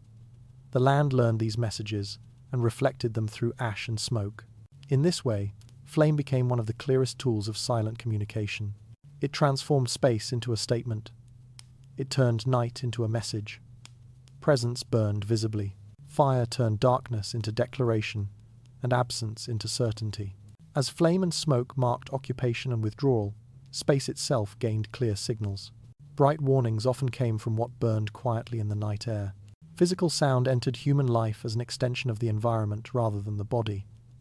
Before voices were trusted and before words existed, objects carried sound farther and more reliably than lungs ever could. Stone striking stone, wood slamming against wood, hollow logs beaten into rhythm, all produced signals that travelled beyond sight. These sounds were not expressions, they were tools. The act of striking an object was deliberate. It required effort, intention, and timing. A stone hit once meant little. A stone repeatedly hit created a pattern. Pattern created meaning. Groups learned to recognize these rhythms quickly. A steady beat could summon members spread across land. An irregular, forceful pattern could warn of danger. Sound traveled where bodies could not follow immediately. Unlike the human voice, physical sound carried consistency. A rock struck with force always produced the same sharp impact. Wood echoed differently, depending on size and hollow. These variations mattered. Groups learned which sounds belonged to their own tools and which did not. Familiar rhythms reassured. Unfamiliar ones were alarmed. Stone was often used first. It was abundant and durable. Two rocks brought together created a sound that cut through the forest and the darkness. This sound carried urgency. It was not mistaken for animal noise. It signaled human presence clearly. Repeated strikes marked attention. A single strike could be accidental. Repetition removed doubt. Wood followed stone. Hollow logs, branches, and trunks amplified sound. When struck, they produced deeper tones that travelled farther. These sounds lingered longer in the air. Groups learned to use them when distance mattered. A log beaten rhythmically could reach people beyond sightlines. It allowed coordination across space without movement. Over time, these objects became specialized. Certain stones were kept for striking. Certain logs were positioned deliberately. These early sound tools were not decorative. They were practical. They were placed where sound carried best, near cliffs, near water, in open areas where echoes multiplied. Sound shaped space as much as fire or movement. Rhythm mattered as much as volume. A controlled rhythm communicated organization. It suggested that many people act together. Even when only one person struck the object, the rhythm implied group presence. Outsiders heard coordination where there might be only preparation. This illusion provided an advantage. Perception mattered more than numbers. Groups that controlled loud, far-reaching sound held an advantage. They could have warned earlier. They could summon faster. They could intimidate without contact. Silence belonged to those who hid. Sound belonged to those who claimed. Choosing when to make noise became strategic. Not every moment required silence. Physical sound was especially effective for warning. A sharp strike repeated quickly signaled immediate danger. Those who heard it reacted without hesitation. There was no interpretation required. Sound bypassed thought and triggered movement. This speed saved lives. These sounds also reinforced hierarchy. Certain individuals controlled when sound was made. Their timing mattered. A strike too early was confused. Too late caused harm. Those who understood timing gained trust. Authority formed through accuracy rather than force. The group listened not to who struck, but to when the sound occurred. Sound also marked territory. Repeated strikes from the same location announced occupation. Rivals learned to associate certain sounds with certain areas. Hearing those sounds triggered caution. Silence, where sound once existed, suggested absence or weakness. Territory shifted through noise as much as through presence. Physical sound traveled farther than the human voice because it was less fragile. Wind, fatigue, and fear affected voices. Stone and wood remained reliable. This reliability made them valuable. They extended communication beyond the limits of the body. They allowed groups to coordinate across distance and time. Children learned these sounds early. They watched adults react to them. They learned which rhythms meant danger and which meant gathering. Over time, these sounds became part of instinct. The body moved before understanding formed. Sound shaped behavior directly. These systems also allowed deception. Sounds could be made to suggest larger numbers. Multiple objects struck in sequence implied many people. This discouraged approach. Outsiders rarely tested these implications. Risk was unnecessary when sound suggested strength. Physical sound also created a shared identity. Groups recognized their own rhythms. These patterns distinguished them from others. Hearing a familiar rhythm brought reassurance. Hearing an unfamiliar one brought alertness. Identity was audible. Unlike spoken signals, these sounds did not require proximity. They crossed the distance. They worked in darkness. They carried through obstacles. This made them essential in environments where visibility changed quickly. As language eventually developed, physical sound did not disappear. Drums, bells, and horns carried this function forward. Even today, alarms rely on the same principle. Sound reaches where sight cannot. The prehistoric world depended on this fully. Sound made from objects was not emotional.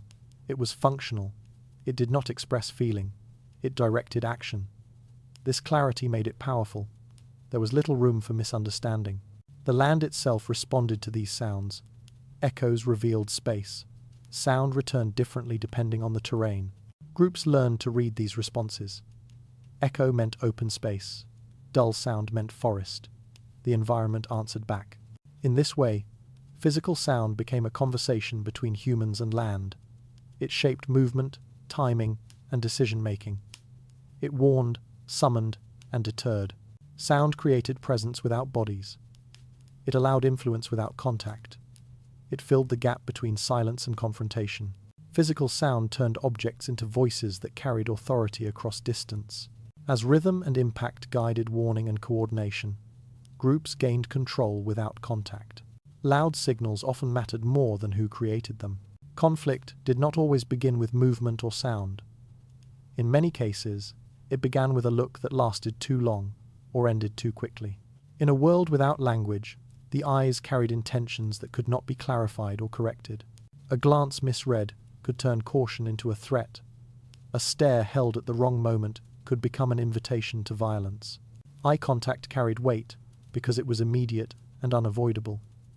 To meet another person's gaze was to acknowledge them. To hold it suggests challenge or confidence. To look away suggested submission or avoidance. These interpretations were not fixed, but they were powerful. Without words to soften meaning, the margin for error was small. What one person intended as curiosity could be taken as aggression by another. Misalignment in eye communication was common. Groups approached one another cautiously, scanning faces for intent. A narrowed gaze might be meant as focus, but it could be read as hostility. Wide eyes might signal surprise, but they could be interpreted as fear or weakness. These differences mattered. Reactions followed perception, not intention. Once a response was triggered, it was difficult to stop.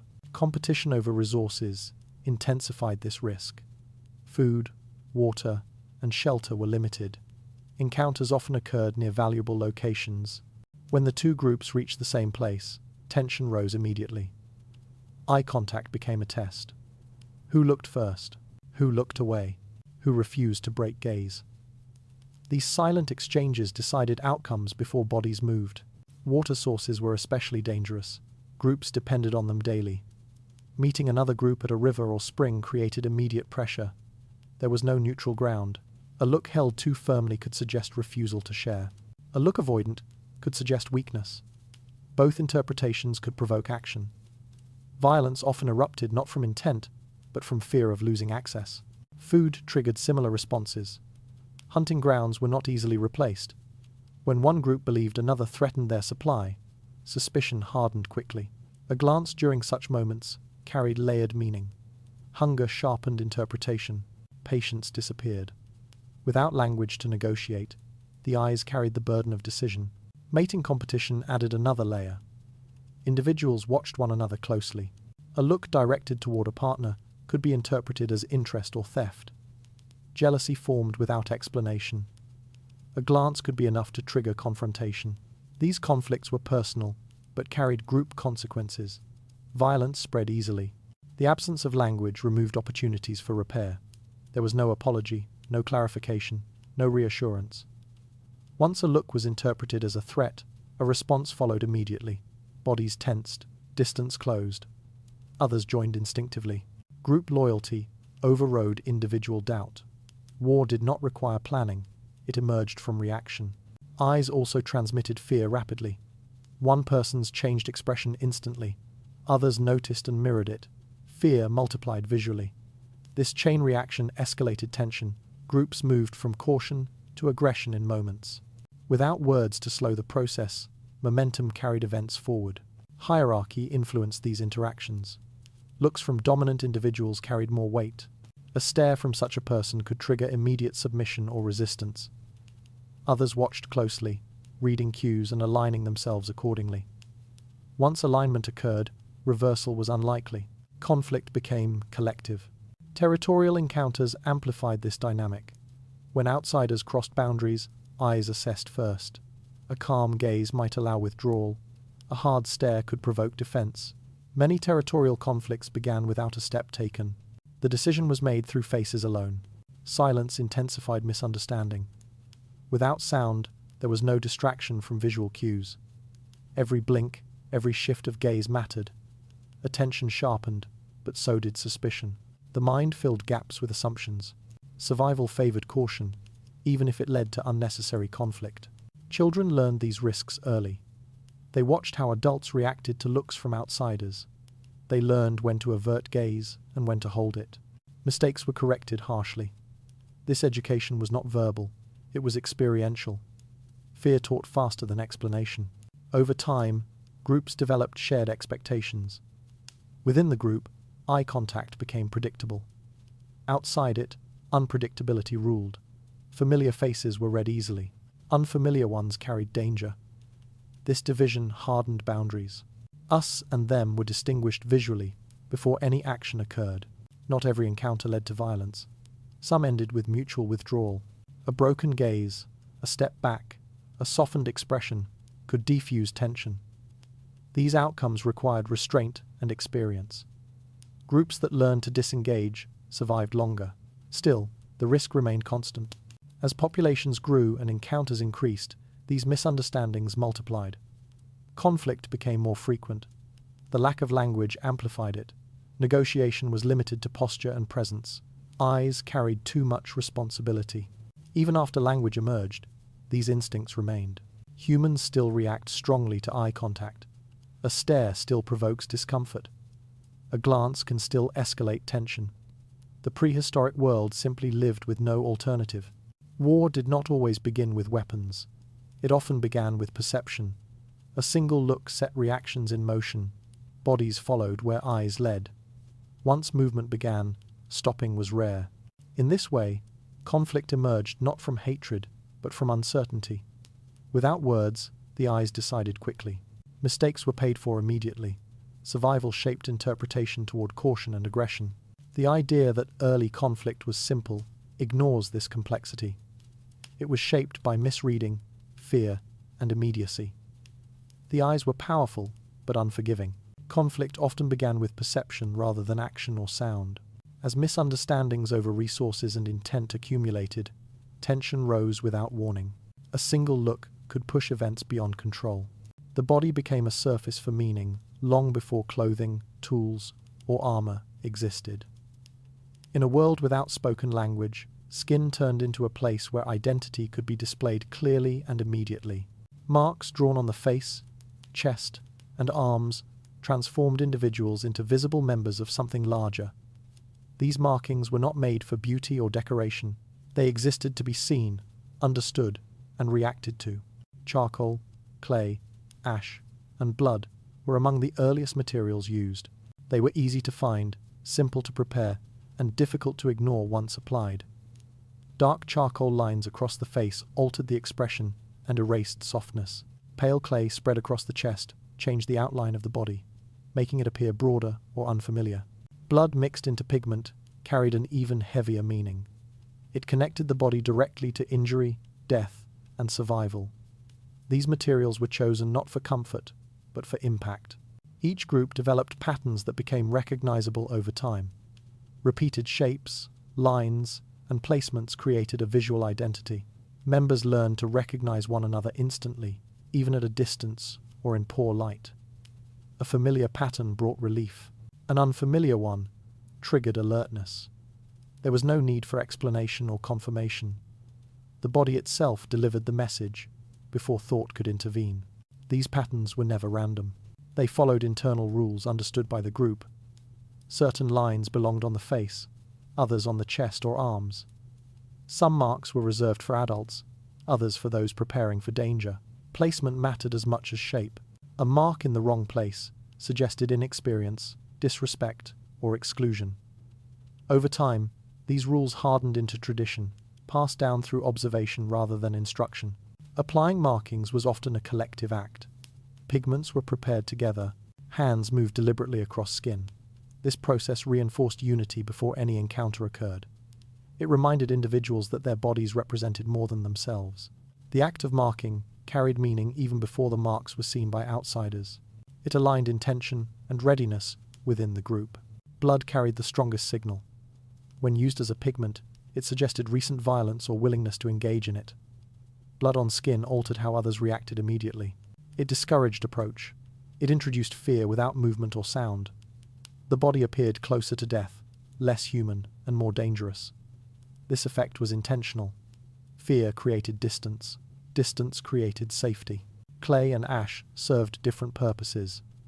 They muted the skin's natural color, blending bodies with the environment or stripping away recognizable features. Faces lost detail. Expressions became harder to read. This ambiguity worked in favor of those wearing the marks. Outsiders could not easily judge emotion or intent. Uncertainty slowed reaction and created hesitation. Within the group, markings regulated behavior. Wearing the same patterns reinforced loyalty and shared rules. It reminded individuals of expectations tied to membership. Removing or altering marks without permission could provoke suspicion. The body became accountable to the group through what it displayed. Identity was worn openly and constantly. During encounters with outsiders, these visual signals mattered immediately. Groups assessed one another in moments. Matching patterns suggested familiarity or alliance.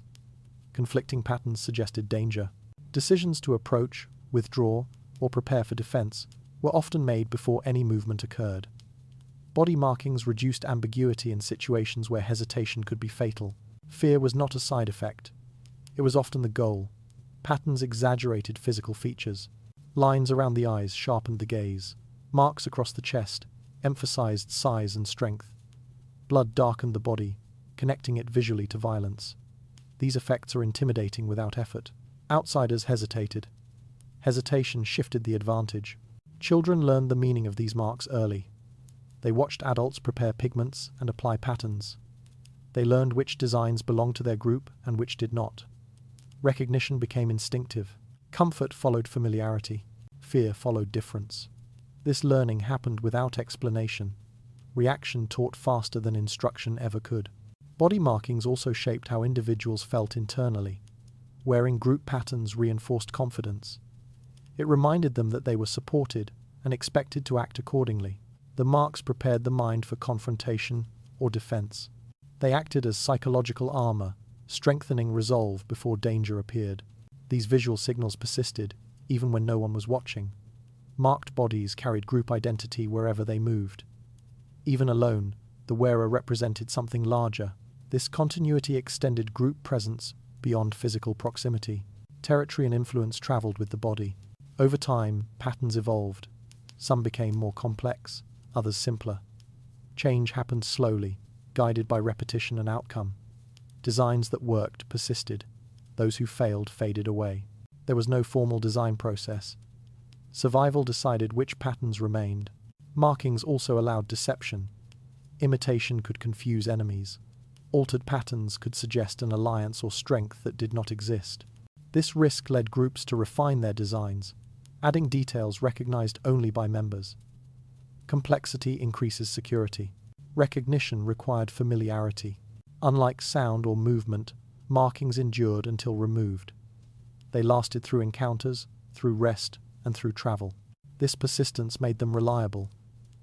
They did not depend on timing or reaction. They simply existed, constantly communicating. As spoken language developed, body marking did not disappear. Humans continued to mark skin with paint, scars, tattoos, and symbols. The impulse remained the same. Identity needed to be visible quickly. Belonging needed to be recognized without explanation. The prehistoric world depended on this visibility. Without names, flags, or uniforms, bodies became banners. They carried information openly and immediately. They reduced uncertainty in moments where uncertainty could kill. These practices shaped how groups formed, defended themselves, and recognized threats. They simplified recognition and amplified intimidation. Individual bodies became collective signals. The idea that early humans lacked symbolic thinking ignores this reality. Body marking was symbolic, practical, and social. It encoded meaning into flesh. It made the difference visible and fear effective. In this way, skin became a language that required no sound. It spoke through contrast, repetition, and memory. It told others who stood together and who did not, long before words attempted the same task. Marked bodies turned identity into something immediate and unavoidable. As shared patterns reduced uncertainty and intensified fear, group boundaries became clear. Many markings existed not to communicate intentions, but to prevent approach entirely. Repeated action became meaningful long before deliberate symbols existed. In a world without spoken language, behavior itself turned into information when it occurred again and again. One action might be accidental. The same action repeated was intentional. Groups learned to distinguish chance from purpose through observation, and survival depended on reading that difference correctly. Striking a stone repeatedly was one of the clearest examples. A single impact could be dismissed as a movement or an accident. Continuous striking could not. The rhythm and persistence of the action communicated preparation. It suggested tool-making, weapon shaping, or readiness for conflict. Anyone who heard or saw this behavior understood that something was being made, and that the making itself carried threat. Repetition removed ambiguity. This understanding developed gradually. At first, repeated actions were simply noticed. Over time, they were associated with outcomes. Stone struck again, and again was followed by sharpened edges. Sharpened edges were followed by hunting or fighting. Memory connected these events. Eventually, the action alone carried meaning, even before the result appeared. The same applied to movements involving the ground. Scraping the earth repeatedly was never meaningless. It required effort and focus. Digging suggested hiding, storing, or preparing a trap. A single scrape might be curiosity. Continuous digging meant intent. Groups learned to read disturbed soil carefully. Fresh marks suggested recent activity. Covered objects suggested secrecy. The ground became a surface where intention was written through action. Burying objects carried particular weight. It implied value or danger. People did not hide things without reason. Repeated burial behavior suggested planning beyond the immediate moment. It hinted at a future return. Outsiders encountering such signs understood that someone claimed the area and expected to come back. This discouraged intrusion without confrontation. Over time, these repeated behaviors formed patterns. Patterns became predictable. Predictability allowed interpretation. Interpretation allowed response. This sequence created what could be called an action-based language. It did not rely on sound or symbol. It relied on consistency. Meaning emerged through repetition, observed over time. Within groups, these action signals coordinated behavior. Watching someone strike stone repeatedly prompted others to gather materials or prepare for use. Seeing repeated digging signaled caution or protection. No instruction was needed. The behavior itself directed the response. Efficiency increased. Groups that read these signals accurately acted faster and survived longer. Children learned this system early. They watched adults work and repeat movements. They learned which actions meant danger, preparation, or rest. They learned when to stay back and when to assist. This learning was not explained. It was absorbed through observation. Repetition taught faster than words ever could. Repeated actions also created trust. Familiar behaviors reassured.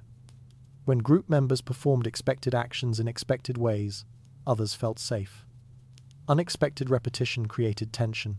If someone began striking stone at an unusual time or place, attention sharpened. The group responded instinctively. Consistency maintained stability. Deviation signaled change. Outsiders were judged largely through these behaviors. An unfamiliar person repeating stone strikes near a boundary suggested a threat. Repeated ground disturbance suggested intrusion. Even without seeing the individual directly, the signs left behind communicated intent. Groups adjusted movement and defense accordingly. These behaviors also allowed deception. Repeating actions in visible areas could suggest preparation where none existed. Fake digging could imply hidden resources. Repeated stone striking could suggest weapon making. Even if no weapons were completed, outsiders rarely waited to confirm. The risk was too high. Perception mattered more than truth. Over time, repeated actions became ritualized. Certain movements were performed in the same way, in the same places, across generations. These rituals reinforced shared understanding. They stabilized the meaning. When everyone agreed on what an action meant, the response became automatic. The system required no central control. This action language extended beyond tools and territory. Repeated pacing signaled anxiety or readiness. Repeated scanning of the surroundings signaled alertness. Repeated stillness signaled waiting or ambush. Groups learned to read these behaviors with precision. The body became a transmitter of information through motion alone. Repetition also regulated conflict. Some actions signaled preparation without escalation. Others crossed thresholds. Observers learned when to withdraw and when to respond. This reduced unnecessary violence. Action replaced argument. Observation replaced negotiation. The land itself recorded these behaviors. Worn paths, cleared areas, and altered ground testified to repeated action. Even when people left, their behaviors remained visible. These traces extended communication across time. Future groups read past actions and adjusted accordingly. As environments changed, action language adapted. New materials produced new repeated behaviors. Meaning shifted slowly, guided by outcome. Actions that led to survival persisted. Those who failed disappeared. There was no design. There was only selection through consequence. When spoken language eventually emerged, this system did not vanish. Humans still read repeated behavior as intention. Repetition still signals habit, preparation, or threat. The prehistoric world relied on this completely, because nothing else existed. The idea that early humans lived without communication misunderstands this reality. They communicated constantly, through what they did, again and again. Action was not noise, it was a signal. It required attention, memory, and interpretation. This system demanded patience. Meaning did not appear instantly. It formed over time. Those who rushed judgment suffered. Those who observed gained an advantage. Repetition rewarded attention. In this way, behavior itself became a shared code. It was not written or spoken, but enacted. It bound groups together and warned others away. It allowed planning without discussion and defense without declaration. Action language shaped daily life. It involved structured work, danger, and cooperation. It transformed ordinary movement into meaning. Repeated behavior turned ordinary motion into recognizable intention. As actions formed patterns, observation replaced explanation. Some movements only became dangerous when they happened again and again. Group coordination emerged long before instruction, command, or planning could be expressed. In a world without language, humans learned to survive by watching one another closely and responding immediately. Action replaced explanation. Movement replaced discussion. Survival depended on how quickly individuals aligned their bodies with the behavior of others. The figure at the front mattered, but not because of rank or status. Leadership appeared through action, rather than recognition. The one who moved first was often the one who sensed danger or opportunity first. Others watched without hesitation. When that person slowed, the group slowed. When they changed direction, bodies followed. There was no pause to question intent. Delay meant risk. This process became reflexive. Over time, groups learned that hesitation fractured coordination. A single moment of uncertainty could scatter movement and expose weakness. Reflex replaced thought. Watching became instinct. The body responded before the mind formed an explanation. Coordination was not taught. It was reinforced by the outcome. Hunting made this system essential.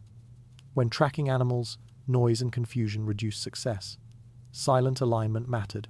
One hunter adjusted posture, and others mirrored it. A raised arm or a lowered stance did not instruct verbally, but it shaped the response. The group moved as a single presence, rather than as separate individuals. This unity confused the prey and increased effectiveness. Movement rhythm played a critical role. Pace communicated urgency. Slowness signaled caution. Sudden acceleration signaled pursuit. These shifts were subtle but understood. Everyone adjusted simultaneously. There was no need to look back or confirm. Trust was placed in shared awareness rather than confirmation. Coordination amplified strength. A group moving together appeared larger and more confident than individuals acting independently. Even when numbers were small, synchronized movement projected control. Outsiders perceived discipline. This perception deterred the challenge. Strength did not always come from numbers. It came from coherence. This reflex extended beyond hunting, into migration and defense. When danger appeared unexpectedly, there was no time to signal with sound or gesture. One body turned, and others followed. One crouched, others dropped. The group adapted instantly. Reaction preceded understanding. Survival favored those who moved together rather than those who paused to interpret. Children absorbed this behavior early. They followed adults closely, copying movement without instruction. When adults stopped, children stopped. When adults ran, children ran. Mistakes were corrected not through words, but through immediate consequences. Those who failed to align quickly experienced fear, separation, or harm. Learning was rapid and lasting. Leadership within this system was temporary and situational. It shifted depending on the environment and need. The one with the clearest view led when sight mattered. The one with experience led in familiar terrain. Authority was never fixed. It existed only as long as it served survival. Once action failed, leadership shifted naturally. This fluidity reduced internal conflict. There was no competition for command. No argument over authority. Outcome decided trust. If following someone led to safety or success, alignment strengthened. If it led to danger, alignment weakened next time. The system corrected itself without confrontation. Coordination also created emotional regulation.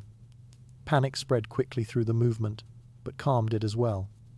When one person moved steadily under stress, others mirrored that steadiness. Groups learned which reactions stabilized and which destabilized. Over time, stabilizing responses became dominant.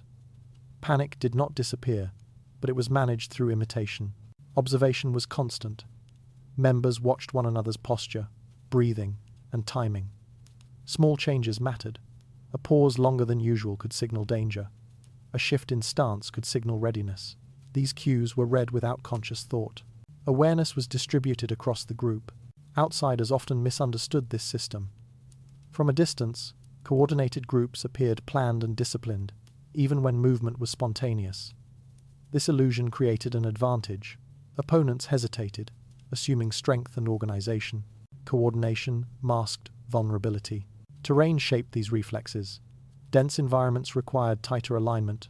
Open land allowed looser formation. Groups adapted instinctively.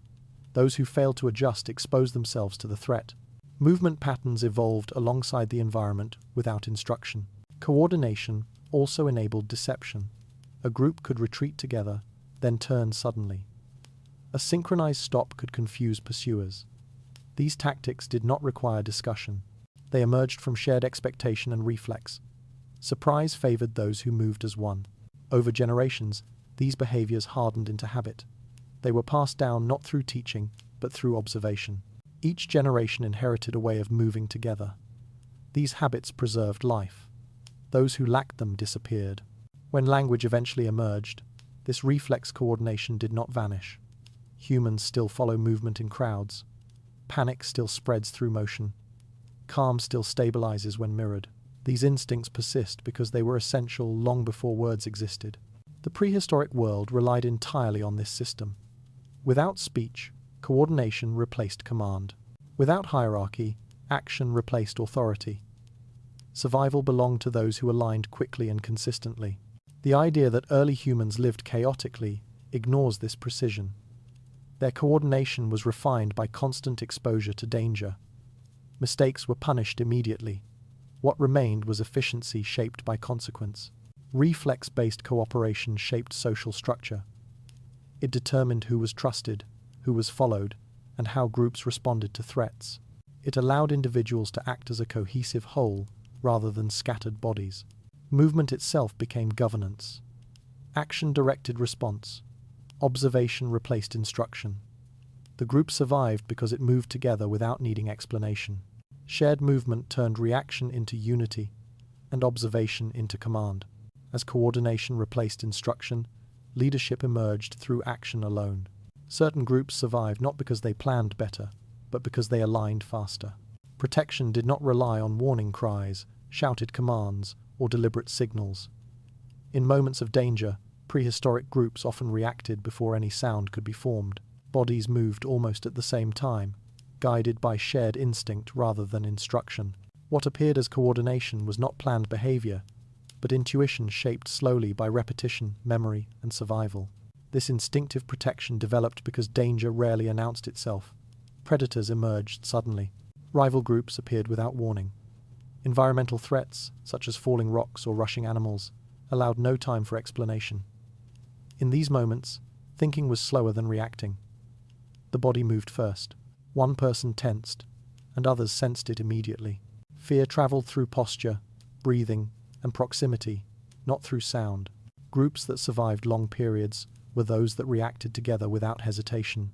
When danger entered their space, no one searched for a leader or waited for permission. Individuals stepped forward, retreated, or surrounded instinctively. This collective motion reduced confusion. It prevented fragmentation. Separation created weakness, while unity created resistance. This protection was not chaotic, it followed patterns learned through shared experience.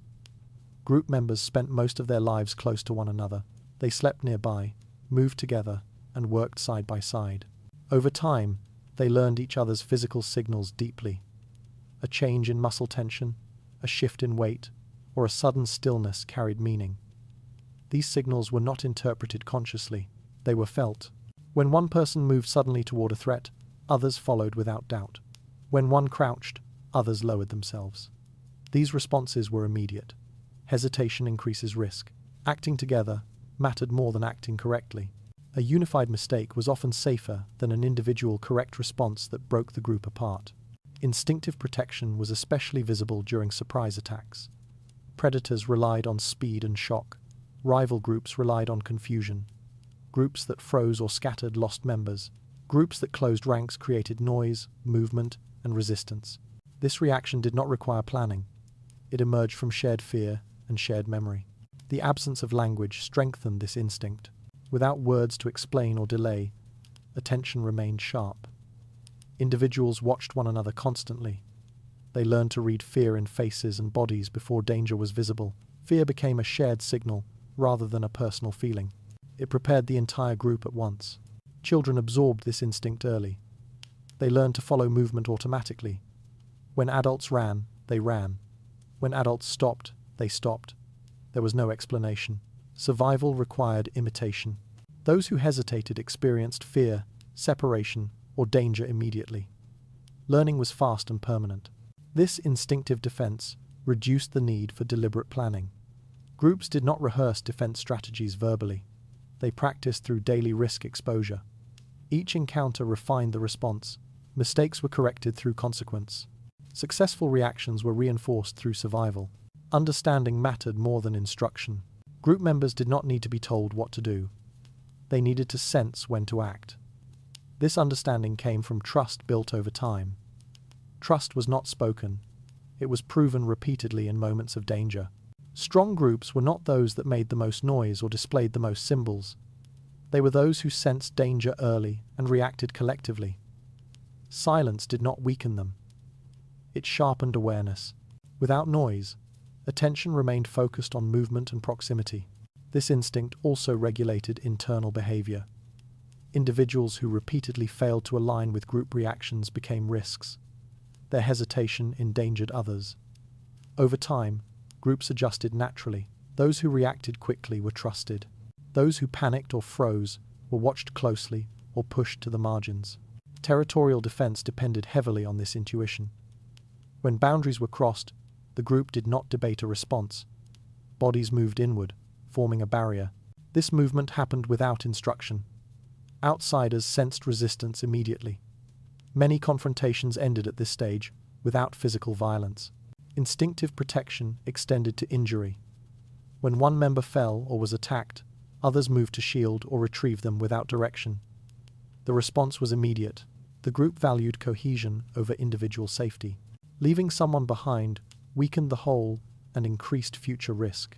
The environment shaped how this instinct expressed itself. Dense forests required proximity and rapid response. Open plains demanded wide awareness and sudden convergence. Groups adapted naturally. Those who failed to adapt did not last. Over time, this intuition became part of group identity. Groups recognized themselves through how they reacted together.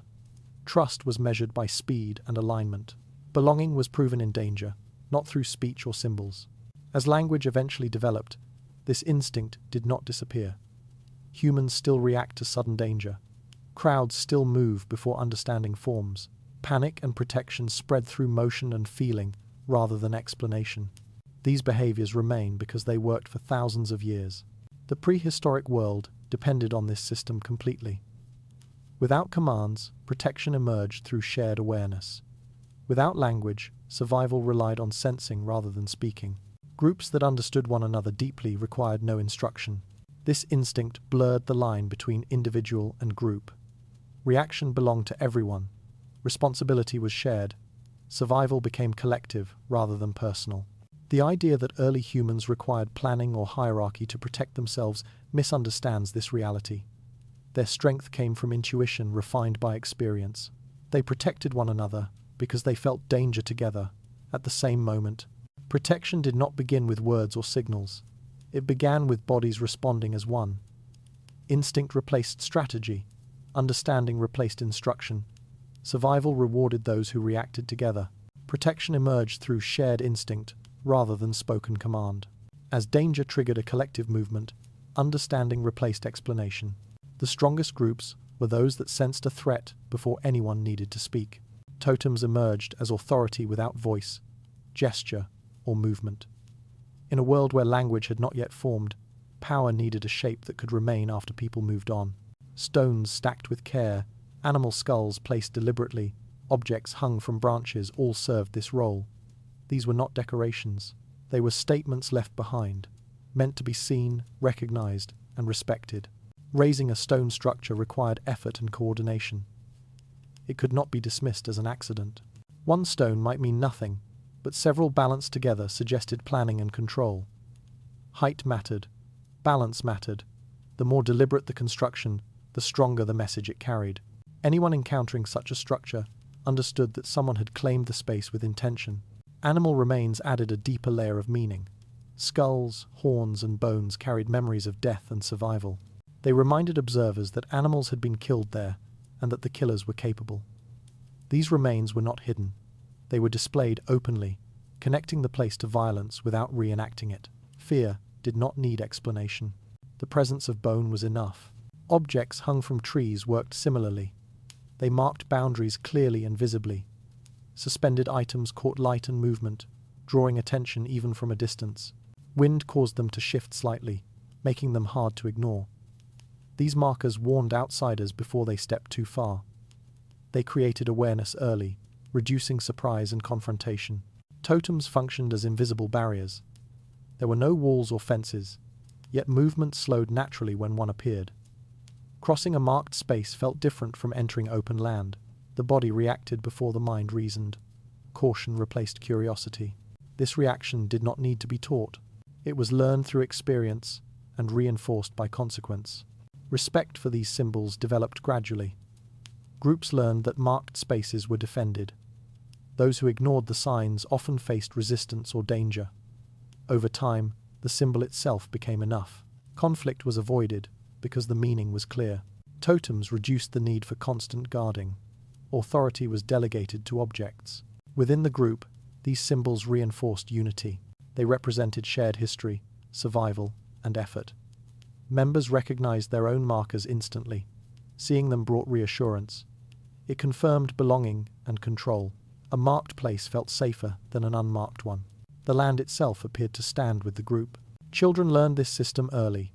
They were shown which symbols belonged to their group and which did not. Recognition became instinctive. Comfort followed familiarity.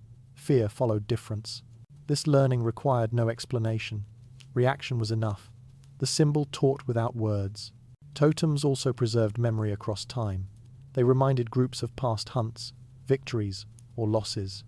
A skull might mark a difficult kill. A stone pile might mark a defended boundary. These memories lived outside the body. They anchored identity to place. Even when people left, their history remained visible. Territorial encounters were often decided by these symbols alone. When a group encountered an unfamiliar totem, behavior shifted immediately. Movement slowed, attention sharpened. Often, withdrawal followed. Violence was avoided because the message was understood. Totems spoke before people met. Removing or altering a totem was a serious act. It challenged authority directly. Such actions escalated the conflict quickly. Placing a new symbol on top of an old one declared dominance. These exchanges replaced verbal challenge. The land became the medium through which disputes were expressed. Totems did not need complexity to be effective. Simplicity often made them stronger. A single skull placed deliberately could speak louder than many scattered objects. Order signaled intention. Care signaled ownership. Randomness weakened the meaning. Structure strengthened it. These symbols worked across time and distance. They remained after people moved on. They warned those who arrived later. This endurance made them powerful. Presence extended beyond the living body. Authority remained even in the absence. The symbol watched when no one else did. As environments changed, totems adapted. Materials varied, but the purpose remained. Stone dominated open land. Bone marked hunting grounds. Wood served forests. Each environment shaped the form, but the meaning stayed consistent. Recognition did not depend on material, but on placement and care. Totems also allowed exaggeration and deception. Multiple skulls could imply many hunters. Tall stone piles could suggest strong control. Outsiders rarely tested these impressions. Risk outweighed curiosity. Perception mattered more than truth. The symbol did its work regardless of reality. Even when language eventually developed, this system did not disappear. Humans still mark territory with flags, signs, monuments, and fences. The impulse remains unchanged. Authority needs visibility. Presence needs to persist. Objects still speak when people are absent. The prehistoric world depended on this silent power. Without words, symbols carried meaning reliably. They simplified decision-making. They reduced unnecessary conflict. They allowed groups to defend space without constant vigilance. Objects did the speaking. Totems also shaped movement. Paths bent around marked areas. Camps formed near familiar symbols. Danger was avoided instinctively. The landscape became organized through these markers. Space gained meaning through objects placed with care. The idea that early humans lacked abstract thinking ignores this complexity. Totems were abstract. They represented authority, memory, and threat without explanation. They condensed experience into material form. Meaning was stored outside the body. In this way, objects replaced speech. Stone, bone, and wood carried social meaning. They communicated power without sound and enforced boundaries without force. Authority did not always stand in human form. Sometimes it stood quietly, waiting, long after those who placed it had gone. Totems turned objects into lasting claims and silence into authority. As symbols replaced constant presence, boundaries became clear without confrontation. Seeing a marker was often enough to know when movement should stop. Silence was never empty. In the absence of language, it carried a weight that sound could not replace. For prehistoric groups, quiet was not simply the lack of noise, but a deliberate state that signaled control, awareness, and readiness. To remain silent together required discipline learned through survival. It meant that bodies were aligned, attention was shared, and intention was understood without being announced. Groups that hunted in silence demonstrated a high level of organization. Moving quietly demanded coordination at every step. Feet adjusted carefully to uneven ground. Breathing slowed to avoid sharp sounds. Tools were handled with restraint. No one rushed.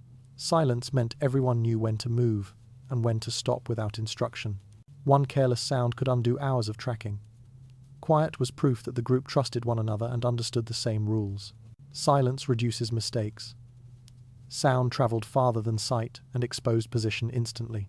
Prey reacted to noise long before humans came into view. Groups that mastered quiet movement closed the distance without being detected. Those who failed often returned hungry or injured. Over time, silence became associated with success. It was not optional. It was survival practice refined through repetition. Within the group, silence reshaped communication.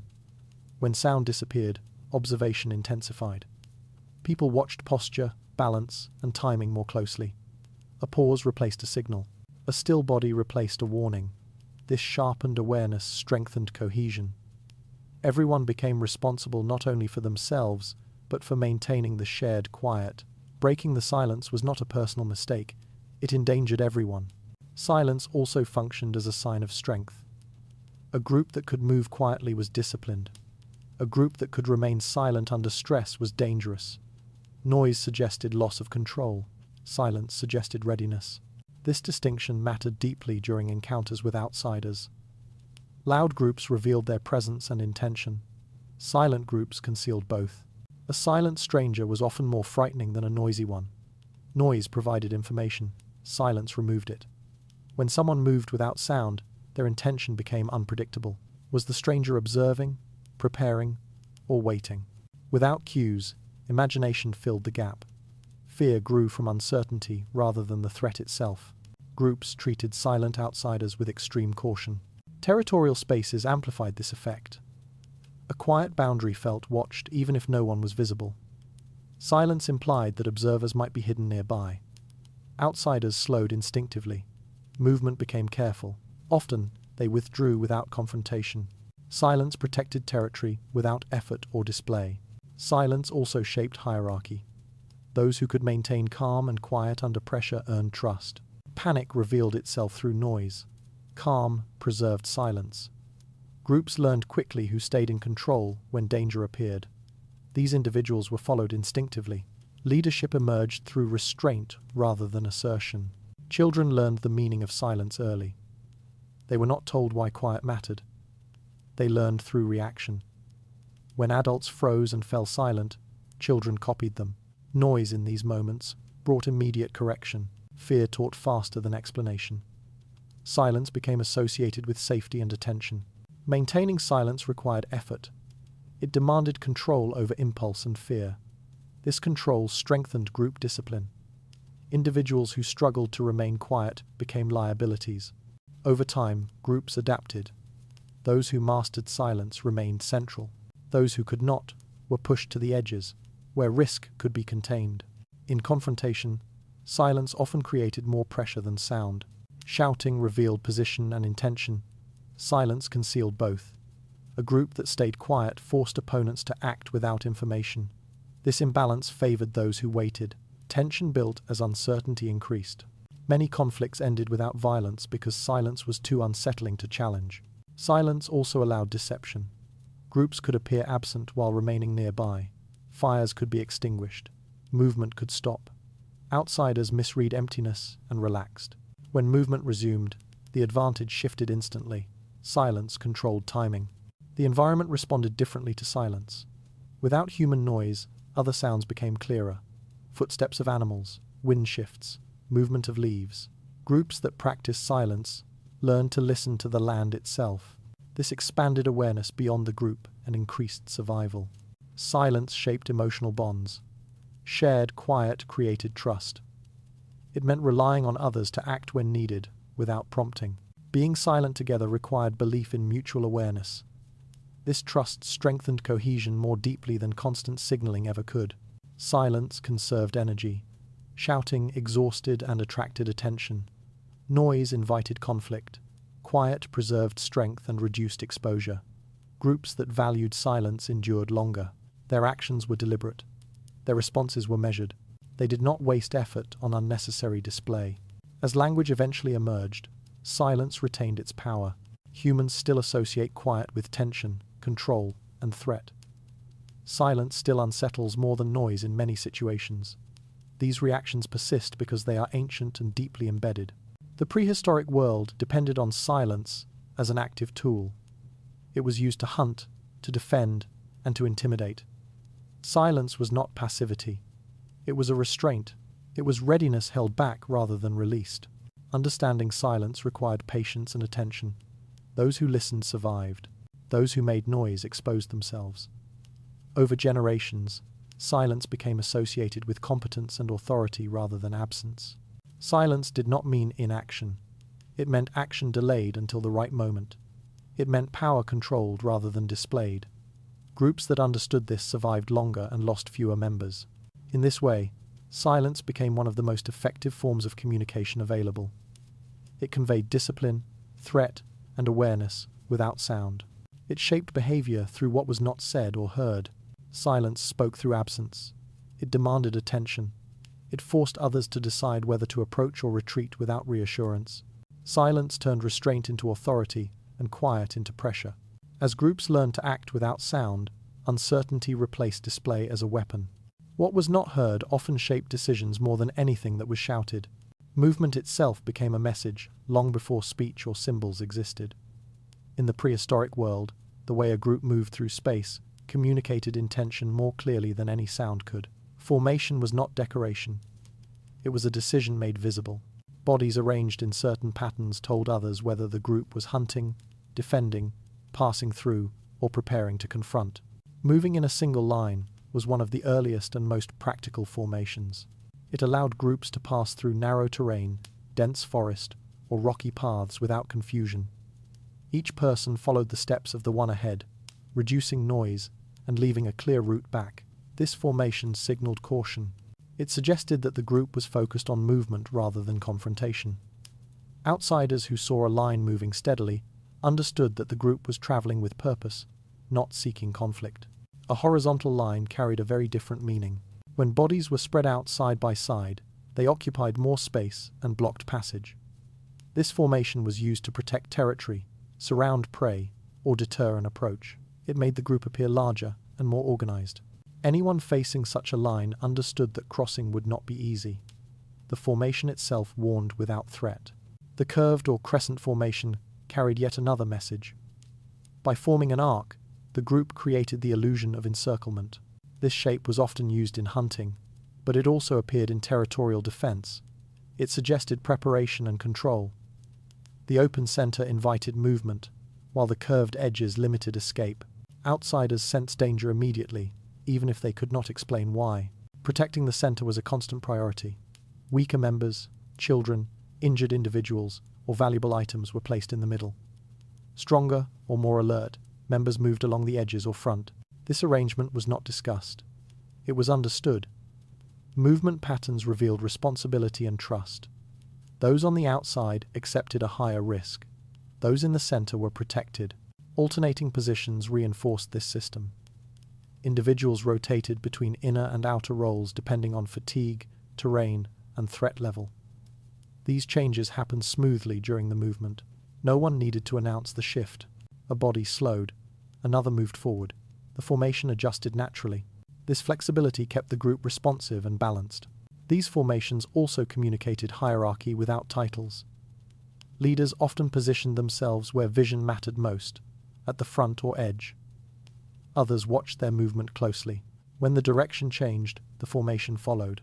Leadership was visible through placement rather than command. Authority existed as a movement, not instruction.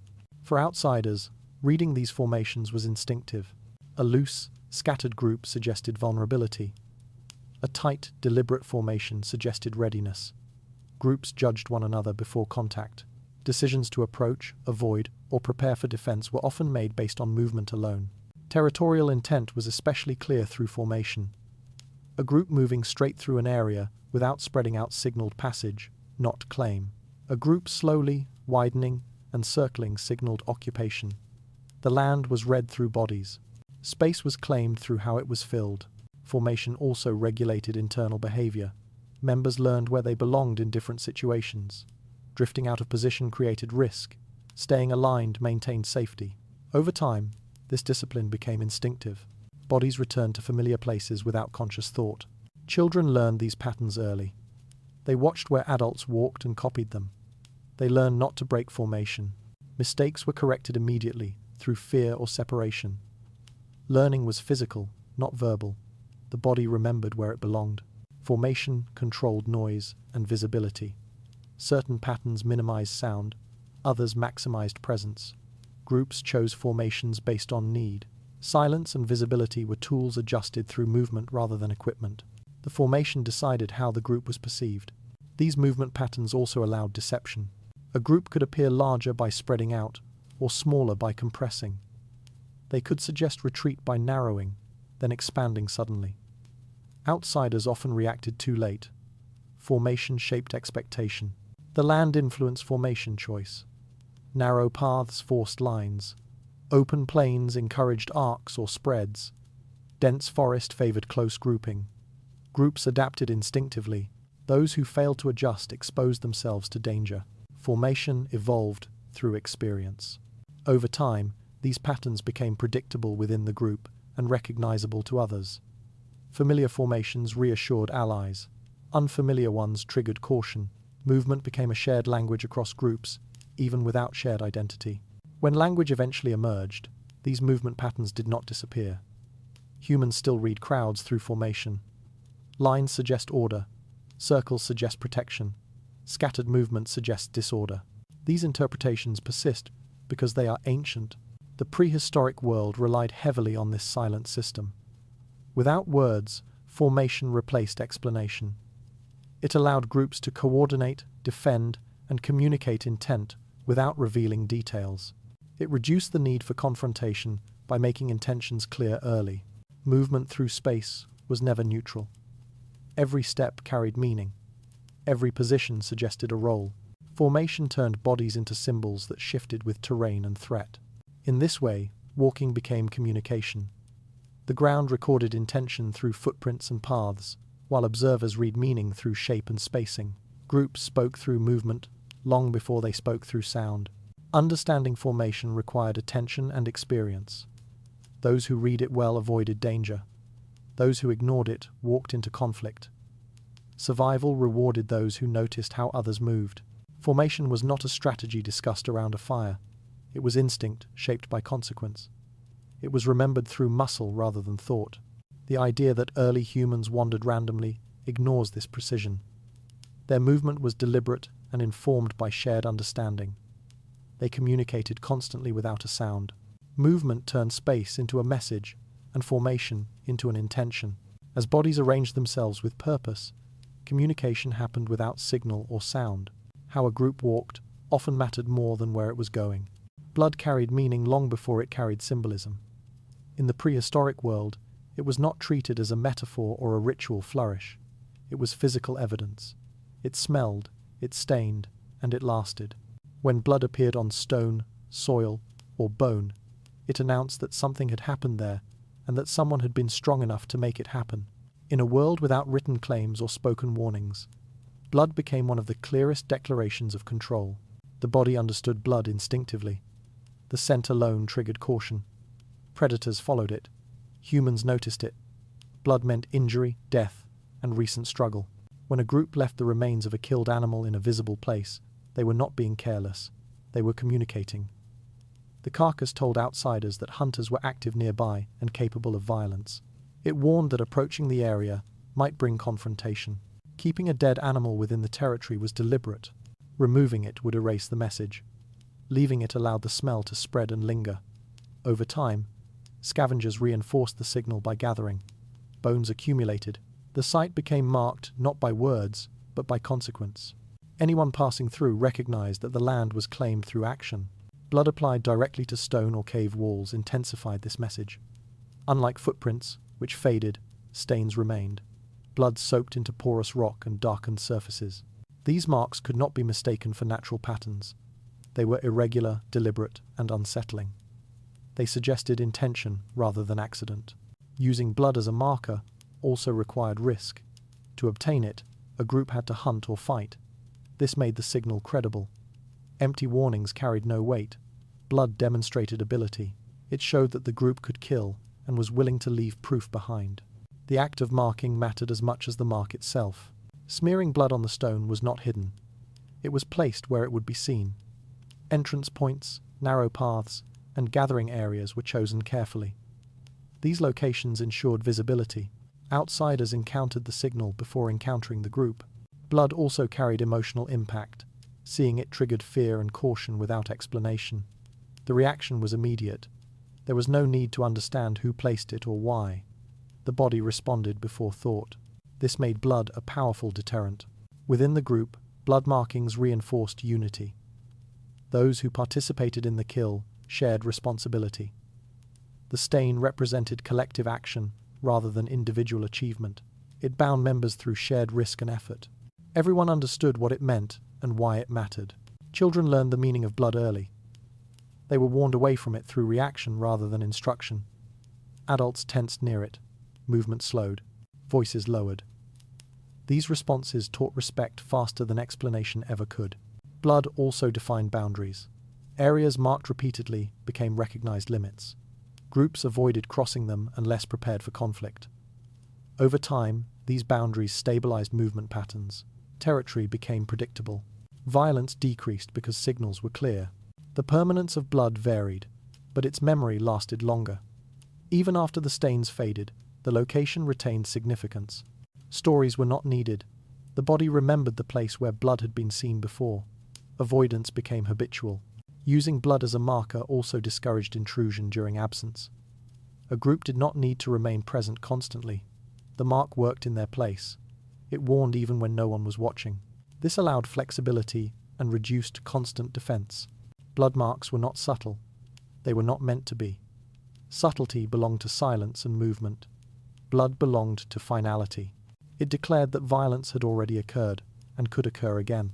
This practice also reduced negotiation. Without language, negotiation was limited. Blood removed ambiguity. It simplified decisions. Outsiders chose retreat or risk. There was little confusion. Blood carried authority because it was costly.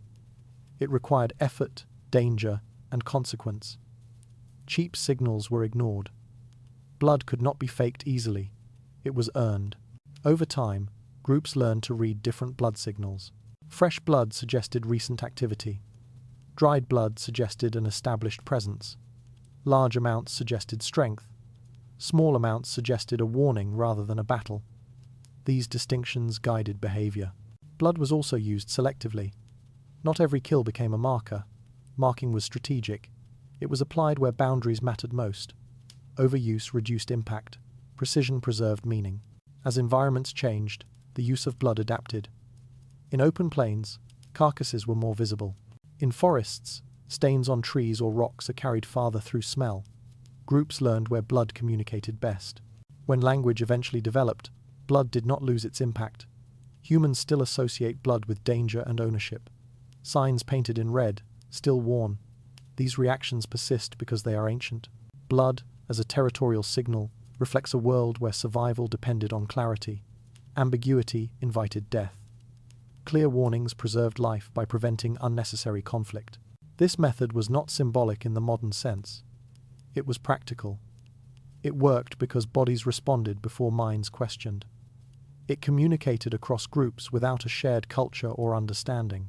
Blood turned violence into a message, and death into a boundary. It was not spoken, but it was understood. In the prehistoric world, land was not owned by agreement. It was held through presence, effort, and proof. Blood was proof that could not be ignored. Blood transformed survival into a declaration, and remains into warning. As stains and scent lingered, territory spoke without sound or witness. What followed would show how humans learned to send messages even when no trace of violence remained. Objects became voices when humans learned how to leave them behind. In a world without spoken language or written signs, meaning did not disappear when people moved away. Instead, it stayed embedded in the landscape through altered stones, arranged branches, and disturbed ground.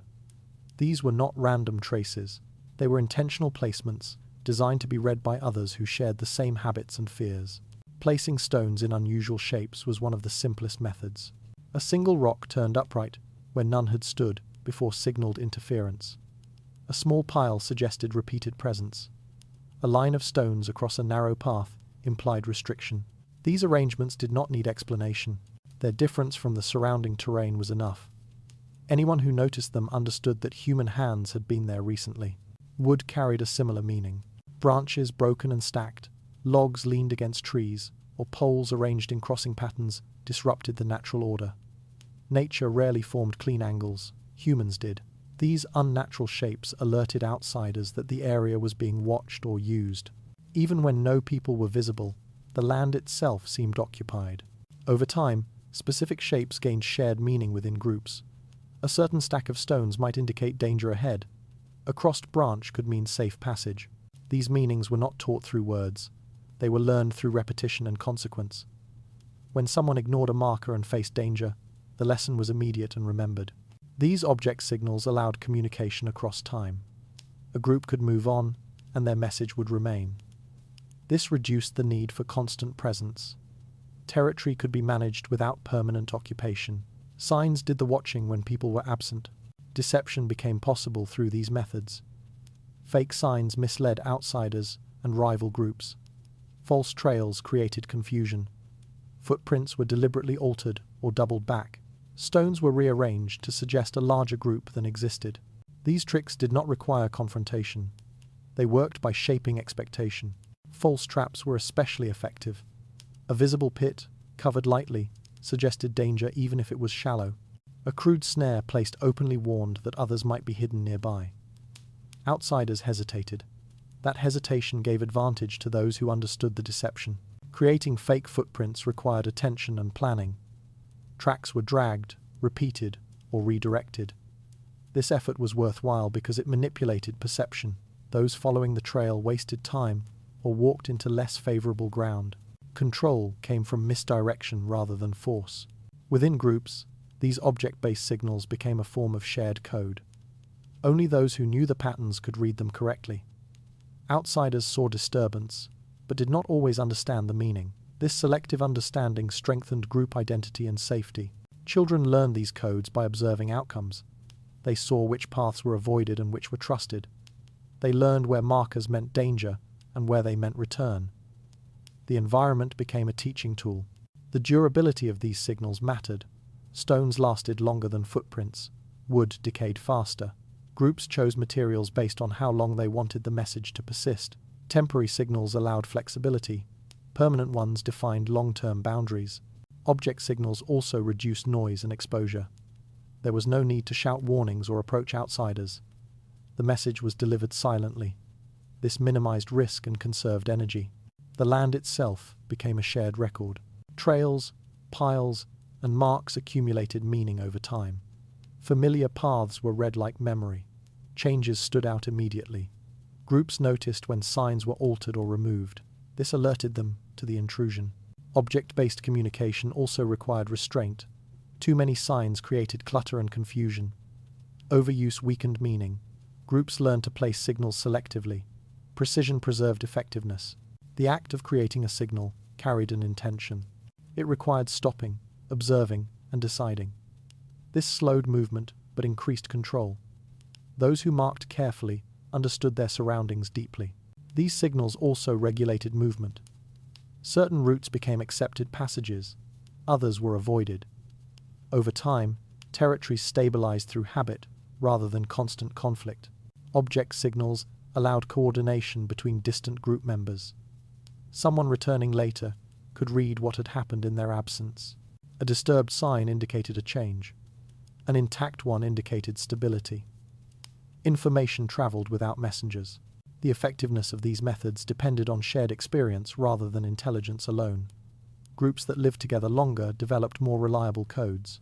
New members learned through exposure and correction. Object-based communication bridged gaps between presence and absence.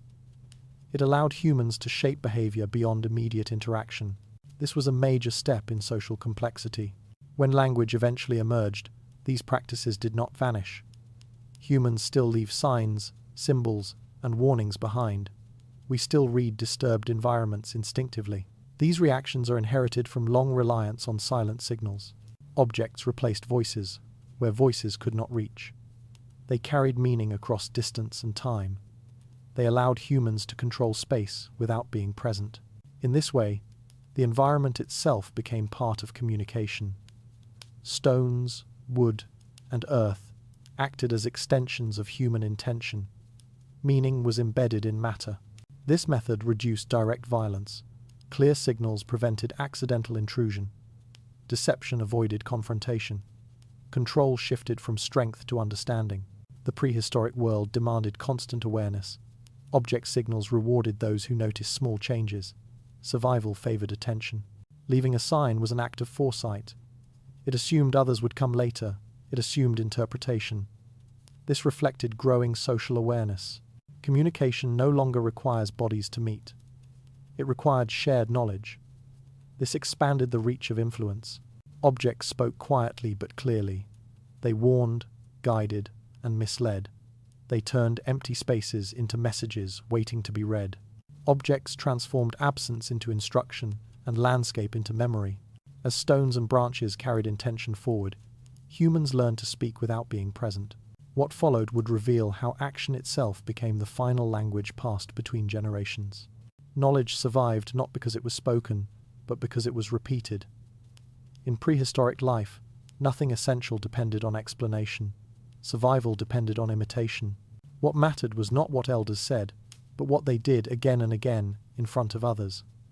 Movement, habit, and routine became the containers of memory. Children learned by watching.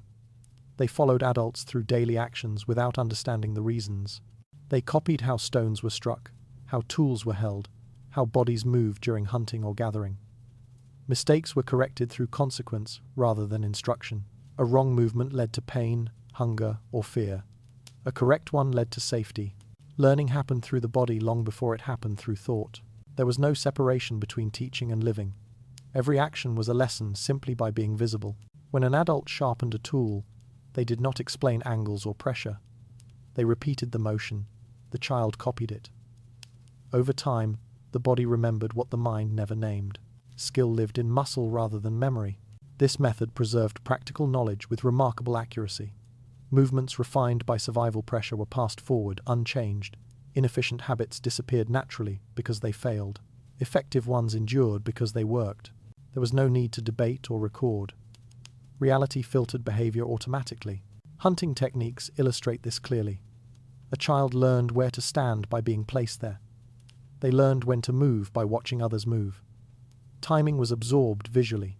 Coordination emerged through shared rhythm. When success followed, the pattern was reinforced. When failure followed, it was abandoned.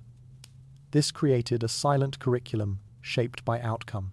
The same applied to territory defense.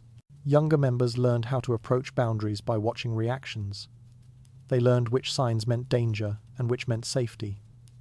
They learned when to advance and when to withdraw by observing group behavior. No one explained why. The land taught through repetition. These inherited actions formed a collective memory. Even when individuals died, their habits lived on. A particular way of stacking stones or approaching a river crossing remained in use long after its originator was gone. The action outlasted the person. This was legacy without language. Because memory was stored in action, it was resilient. Forgetting required abandonment, not silence. As long as people continued to move, build, and hunt the same way, knowledge survived. Disruption occurred only when environments changed or habits failed. This system also created stability. Change happened slowly because habits were deeply embedded. Innovation required deviation, which carried risk. Only when old actions stopped working did new ones replace them. This cautious evolution prevented sudden collapse. Elders held authority not through speech, but through demonstration. Those whose actions consistently led to safety were followed. Leadership was confirmed through visible competence rather than persuasion. Respect grew from reliability. Even rituals were practical at their core. Repeated movements during gatherings reinforced group identity and coordination. These actions synchronized behavior and emotion. They reminded members how to move together. Ritual was memory reinforced through repetition. Pain played a role in learning. A cut finger, a missed step, or a startled prey animal left lasting impressions. These moments taught boundaries more effectively than explanation ever could. The body learned quickly what to avoid. Because learning was physical, it crossed age and ability easily. Language barriers did not exist. New members could observe and adapt. This allowed groups to absorb outsiders more efficiently than spoken instruction would have allowed. Memory embedded in action also reduced conflict. Everyone knew what was expected because they had seen it enacted countless times. Deviation stood out immediately. The correction happened through reaction rather than argument. Over generations, these actions formed a culture without words.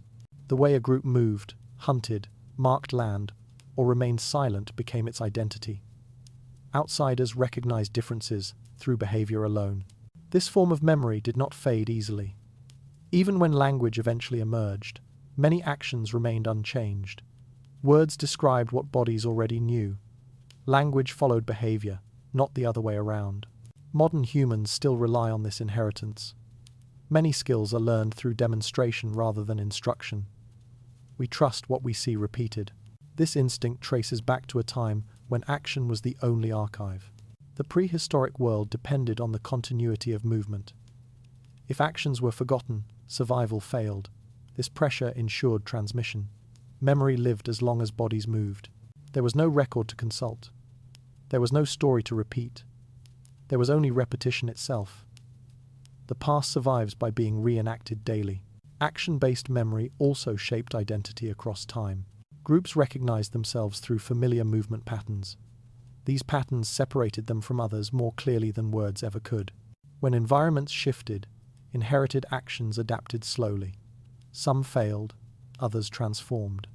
This gradual change preserved stability while allowing flexibility. The absence of language did not mean the absence of history. History lived in posture, habit, and routine. It moved forward with every step taken the same way as before.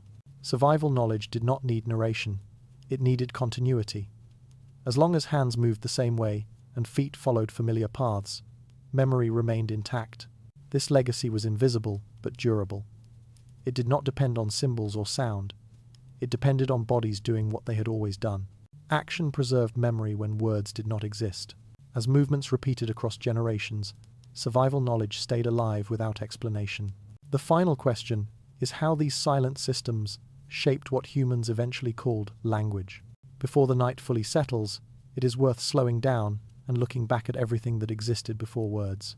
Long before humans named objects, argued ideas, or passed stories through sound, they were already communicating every moment of their lives. Communication did not wait for language to appear. It emerged naturally from the need to survive together. Bodies moved, eyes watched carefully, hands acted with intention, and groups stayed alive without forming a single sentence. Language was not the beginning of communication. It was a later layer built on something far older. The human body was the first tool of meaning. Posture, balance, distance, and stillness all carried information. A body leaning forward suggested intent. A body frozen in place suggested danger. A sudden change in movement signaled alarm faster than any sound could. These signals did not require agreement or teaching. They were shaped by survival pressure.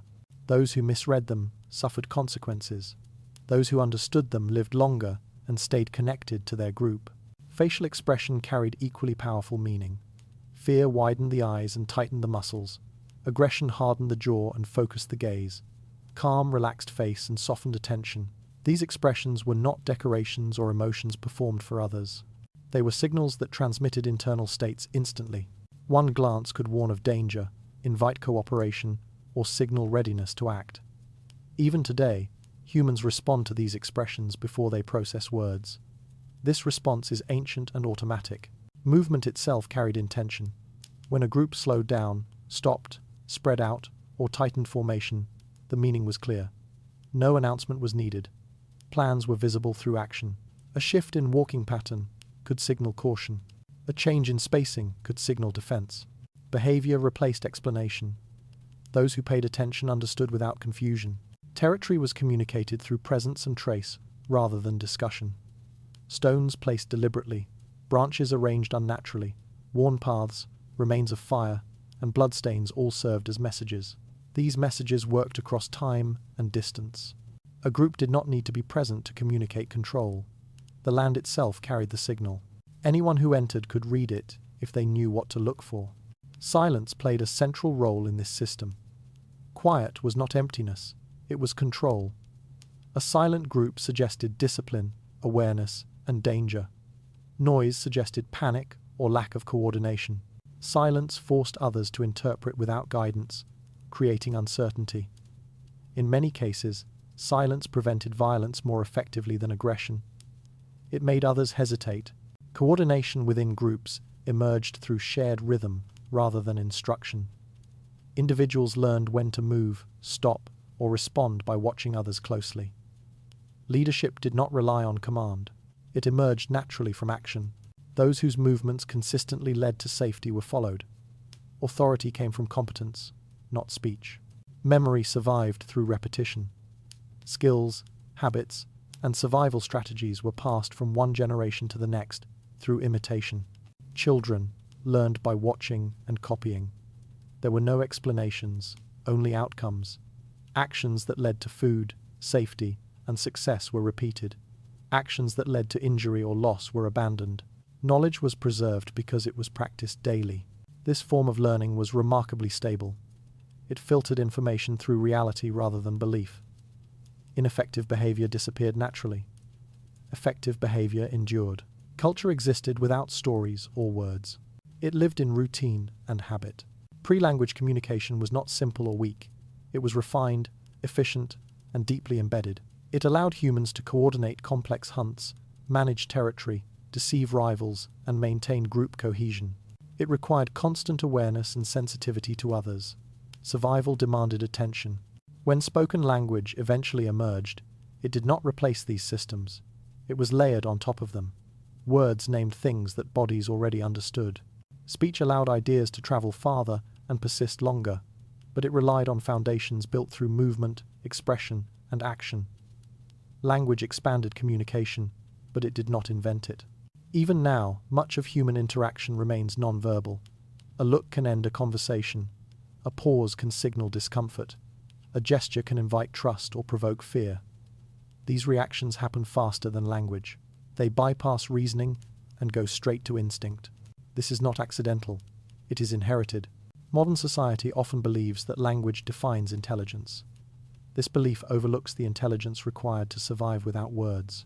Prehistoric humans interpreted complex environments, coordinated large groups, and managed conflict using systems that left no written record. Their intelligence lived in behavior rather than vocabulary. Reconsidering these changes, how do we view the past? Early humans were not waiting to become capable once language appeared. They were already capable. Language was not a starting point. It was an extension. It also changes how we understand ourselves. When words fail, we still rely on posture, tone, distance, and action. In moments of fear, grief, trust, or tension, language often becomes secondary. The body speaks first, just as it always has. As night approaches, these thoughts invite quiet reflection. The history of human communication does not begin with the first spoken word. It begins with the first shared glance, the first coordinated movement, the first moment when one human understood another, without explanation. That understanding remains with us. It operates beneath speech, shaping reactions and emotions. It connects modern humans to ancestors who lived without language, but never lived without meaning. The world before language was not silent. It was dense with signals, patterns, and responses. Communication flowed through space, bodies, and behavior. It was constant and necessary. When we slow down, we can still feel it. In shared looks, in moments of silence, in understanding that needs no words. The ancient systems remain active. They remind us that language is only one layer of connection. So as you prepare to rest, remember that communication does not depend on sound. It depends on attention. Long before language, humans listened with their eyes, their bodies, and their instincts. Tonight, let those older systems calm your thoughts.